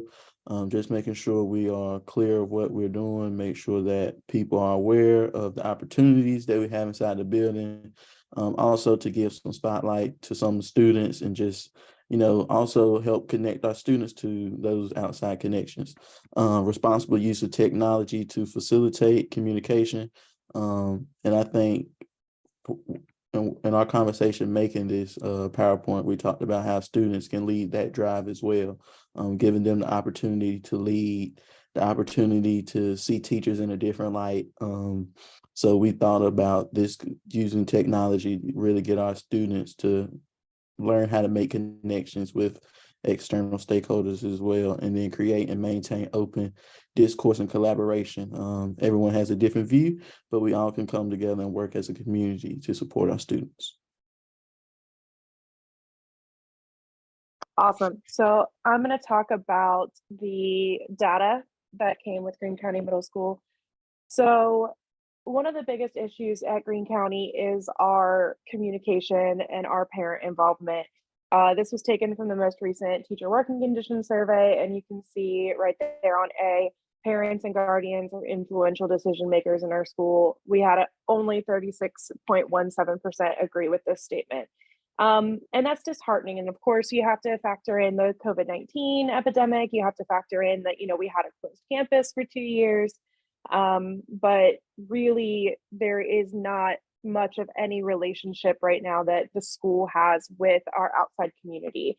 And being that we are the only middle school in Greene County is an incredibly small rural community. There is only one middle school. It really needs to be a community that we build there at the school. Parents have to be involved. There are no other options for them. There's not even a private school option within Greene County. So we are really the only option when it comes to education.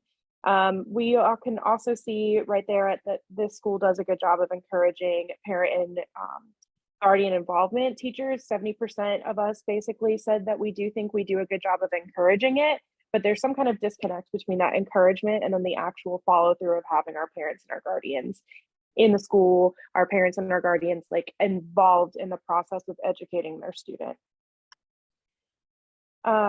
This is some further results from the working conditions survey. We really relied heavily on this data because it is, when the teachers are looking at their day-to-day, how our parents and the community coming into our school, this is our best source of data for how our teachers are truly feeling. So you can see parents and guardians know what is going on in the school, incredibly low. Parent guardians support teachers, contributing to their success. And of course, how can parents and guardians support their teachers if they don't know what's going on in the school? And that, in my opinion, and as I've talked to administration, when I talked to Arius and Michael, that's a disconnect on the school's blame, or a place where we can put blame on the school, because it's our job to communicate it out in as many ways and as many forms as we can. And are parents always going to want to engage with us? No, but as long as we're pushing it out, we should be agreeing that we're pushing it out, that we're trying to get it out to parents, and then they know what's going on. But I digress. Then we have 60% community members support teachers contributing to their success with students.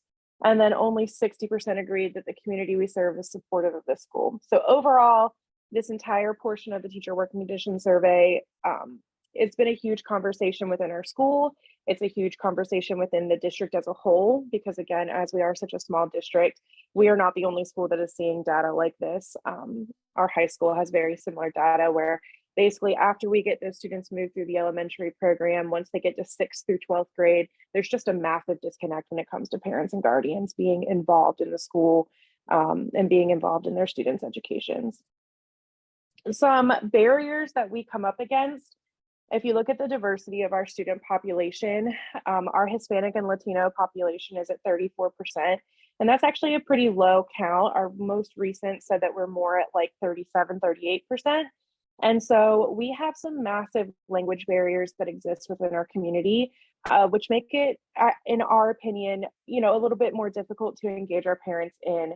When we don't have the translation services that we need, when we don't have the ability to bridge that gap in between the language barrier, we aren't seeing parents want to continue to engage with us because they feel frustration over not being able to communicate their needs. And we feel frustration because we're not able to help them either. We also, and there's a point here that says many families have unemployed or underemployed parents and guardians.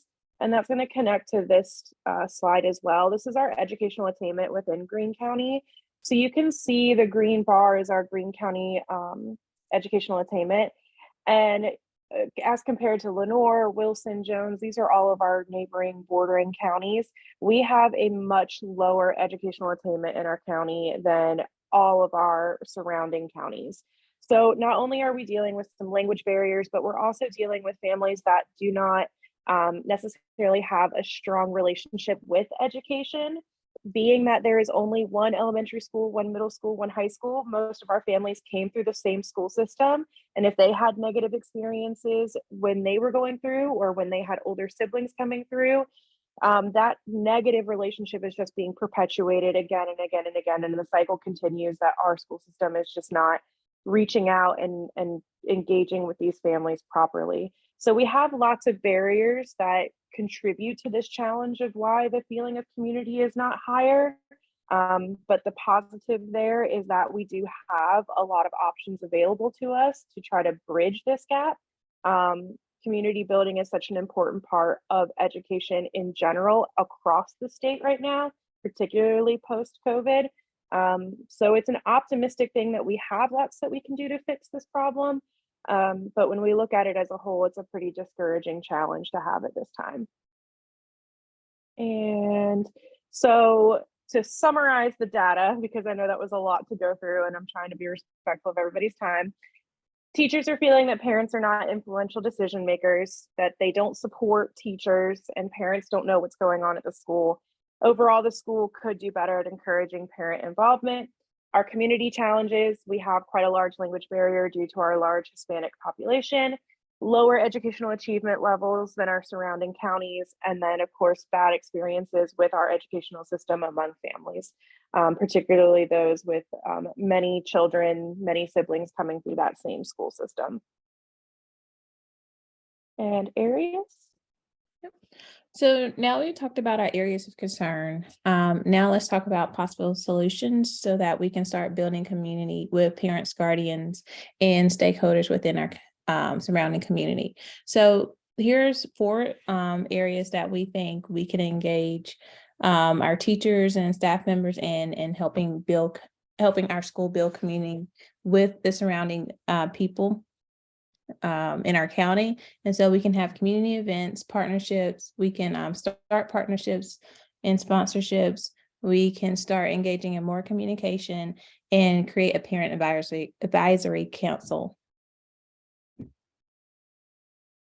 Next slide. Thank you. So when I talk about community events, our goal is to bring families and the community into our school at least once a quarter. And so we can do this by having fall festival or winter carnival, curriculum night, a movie on the lawn, or a food truck rodeo. And so our hope is that if we create events where parents and guardians or just stakeholders feel welcome to come to our school, they will come.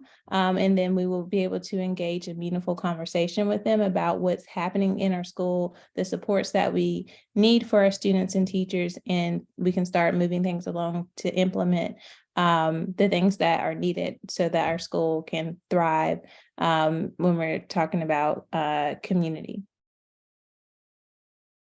Communication, the goal would be to increase the frequency and quality of communication with parents and guardians. And so we would hope to do communication logs with at least 5 positive calls a week. So parents don't want to just hear about the bad.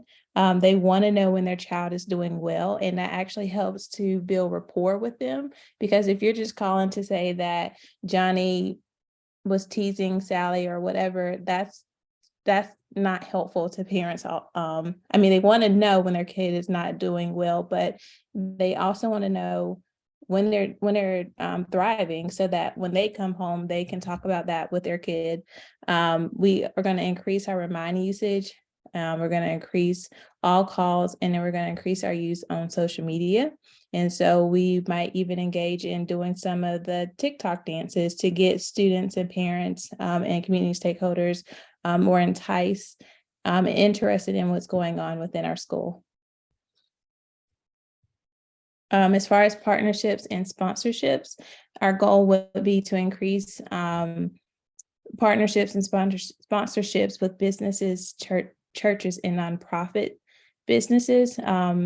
We could do one thing, we could do an outreach event at a church. And so I think important thing is going into the community that you're serving. So not always having your parents or guardians or stakeholders come to you, but also going out to them, because transportation might be an issue, and that might be a reason why they're not showing up for those parent-teacher conferences, is because they don't have a car or there's not public transportation. And so holding events in central areas. So like if there's a big neighborhood or a community park that you know that a lot of families take their kids to, you could hold an event there. You could hold meetings there for parents to attend, partnering with the local churches, because a lot of families go to church and they trust their pastors. And so if their pastors are welcoming you into their church, they know that what you have to say must be important because their pastor is allowing you the space and time. And so that is a good gateway into some of these communities to establish rapport with these families. Next, thank you. Then also establishing a parent advisory council. And so the goal would be to create this council, and that would hopefully increase parent and guardian involvement in the school's decision-making. And so you could create a focus group with parents and guardians to advise on how to get the community involved with the school and help make decisions that will make the school thrive and make students experience better. I think that it will be very important that this is a very diverse group, because if you looked at the demographics, it's a diverse school. And so not just having one socioeconomic level of parents come to the meetings, or just one, not having a diverse group as far as like language, because of the language barriers is a huge issue in the school. So we want to have our Latinx and Hispanic parents there to talk about how to best connect with their community, and then how to give the school ideas of how to tackle those language barriers. And that maybe you could have volunteers from the Latinx and or Hispanic population come in to work with some other parents so that they're making sure they're getting the information they need to help their child succeed. And so those were the 4 areas that we thought we could implement at the school to help improve building community. And just to kind of give a little bit more, we did use my school, and a lot of these suggestions I and some other members of our leadership and school improvement team have brought to the table. This is really and I'm sure those of you that work in rural communities, particularly ones that have issues with poverty, issues with transportation, because Arius hit on something that I, didn't even remember to mention. Transportation is a huge issue within our community. We don't have any public transportation options. There's not even Uber drivers really in our county because no one, has the money to pay for those sort of things. And so transportation is a huge factor. We can't have any after school events if we don't provide bus transportation, because students just won't be able to attend. And so that is another huge barrier that we have with parents coming out. We try really hard to hold any of our events at the same time as like a sporting event or a chorus concert, to try to hit as many community events at one time as possible. Like when we did curriculum night, we also had a sporting event and we had a chorus concert, just to try to get as many parents in as possible. Because if they're going to use their one favor to ask for a ride in the week, we want it to be for as many different events as possible, so that they're getting as much as they can. Very good. Some really good ideas about engaging your families. And I love what Arius said. We go out to the families. If they can't come to us, we're going to go to them and reach out to them. And Emma, you're so right. Particularly parents who did not have a good school experience, they are not likely to come to school for their children either. They just don't feel comfortable there.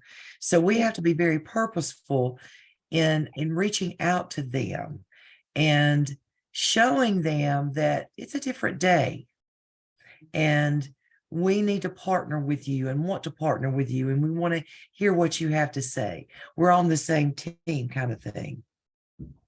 Dr. Revis, Very good, Steve. this team. Yeah, this and I team- like how they said. Go ahead. Sorry, I like how they said focus on the positive too. Make sure you bring in the positive. Don't always contact for the negative. Exactly.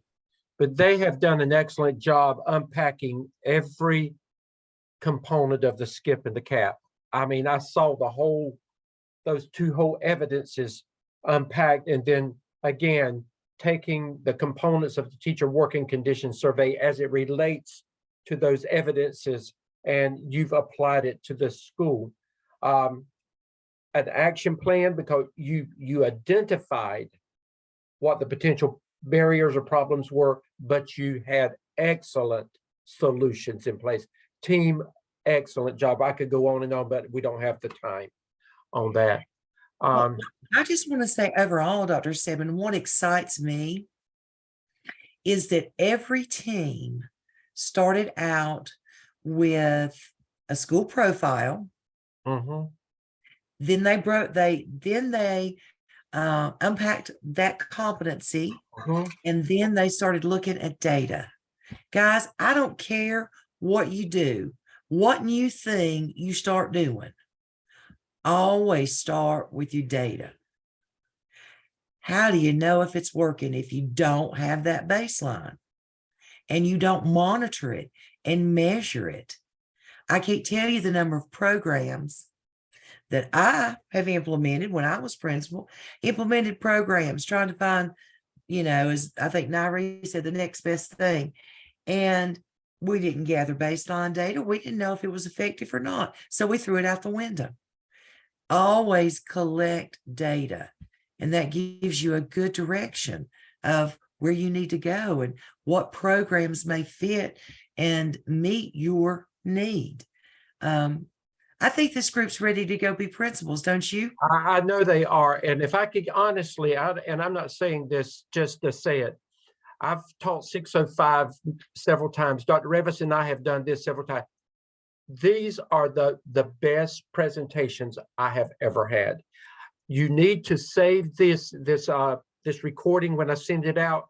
You need to use it, because as you are moving into that direction, every one of you have something to offer each other. You can refer back to this and it will help you. This is a keepsake. This is a keepsake, and we could go on and on. Please give us just a few more minutes. And I know it's 9 o'clock, but we want to close with something. This is a tribute to you. And I think Nairi had her hand up.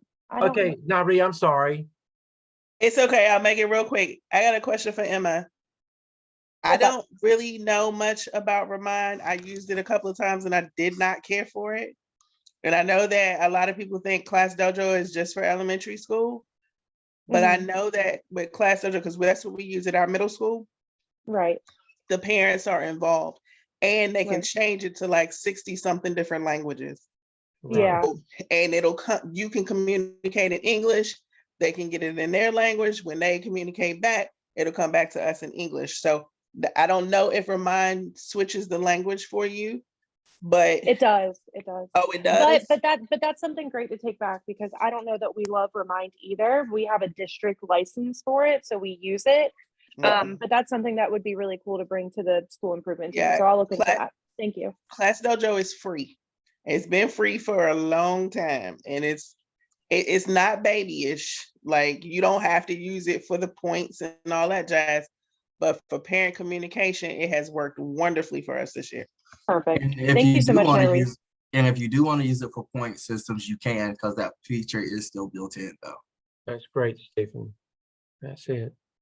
But thank all of you for the great comments.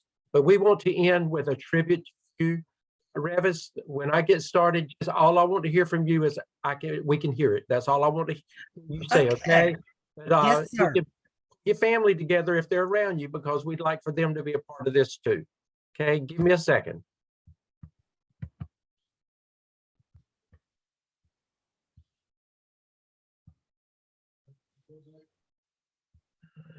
Okay. Okay, it's there.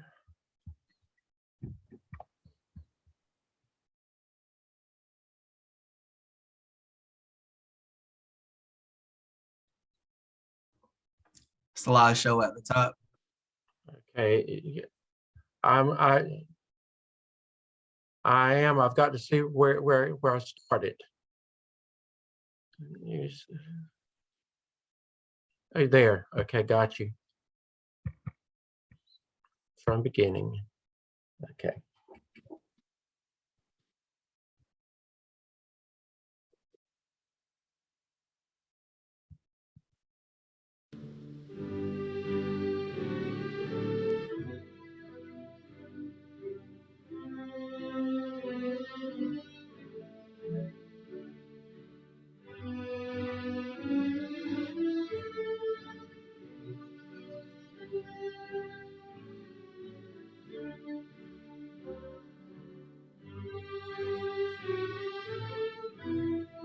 Mary Bates.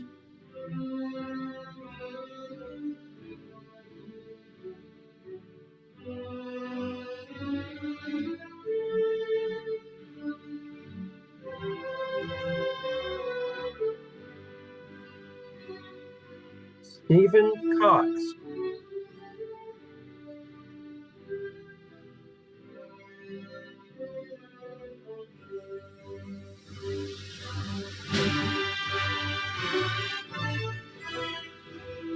Rebecca Dover.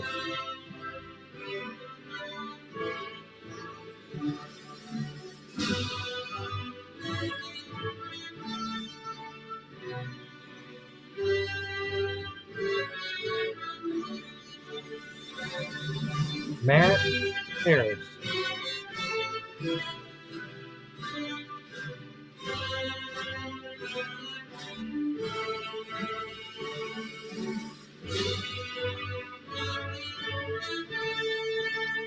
Denitra Shea Hayes.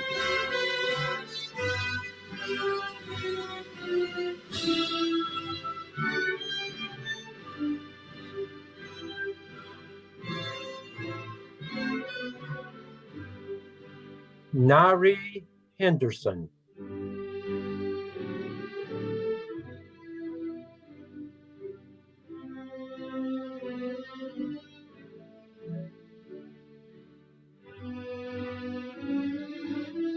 Arius Murray Rowe.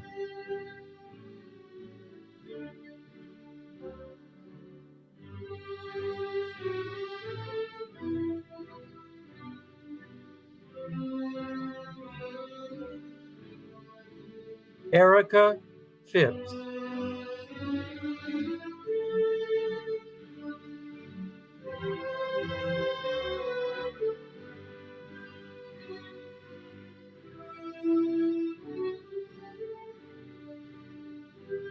Philip Russ.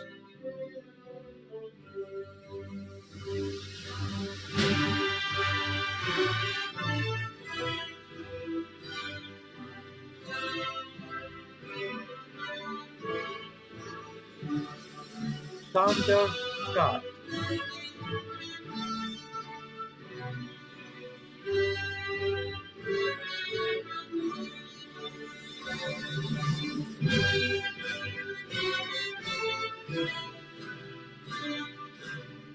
Michael Perry.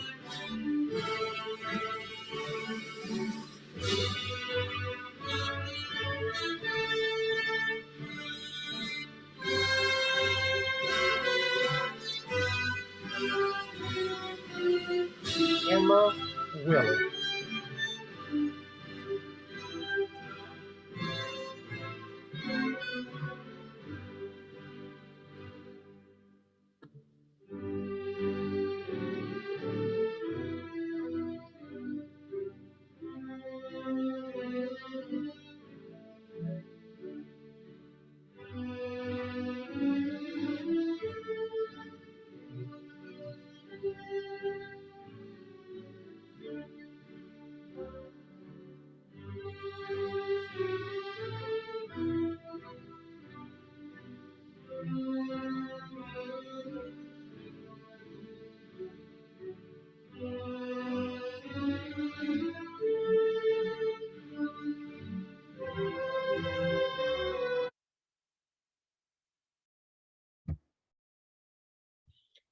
Congratulations, guys.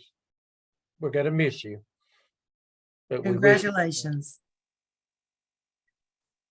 Okay. Good night, everybody. Good night. Good night. Thank you. Keep in touch. Thank you, Dr. Revis. Thank you, Thank Dr. Sampson. You are You've been welcome. You're amazing. welcome. It's Thank been you our guys for pleasure. everything. Good luck to And everyone. young Graduation. Keep in Good luck, touch. everyone. You guys, Graduation. you Bye, guys y'all. keep in touch with each other. And I'll send this recording to you and you'll be able to have it as a keepsake, okay? Okay, Awesome. thank you. Thank you. You're welcome. Thank you. Yeah. And good night, Bye. everybody. Good night.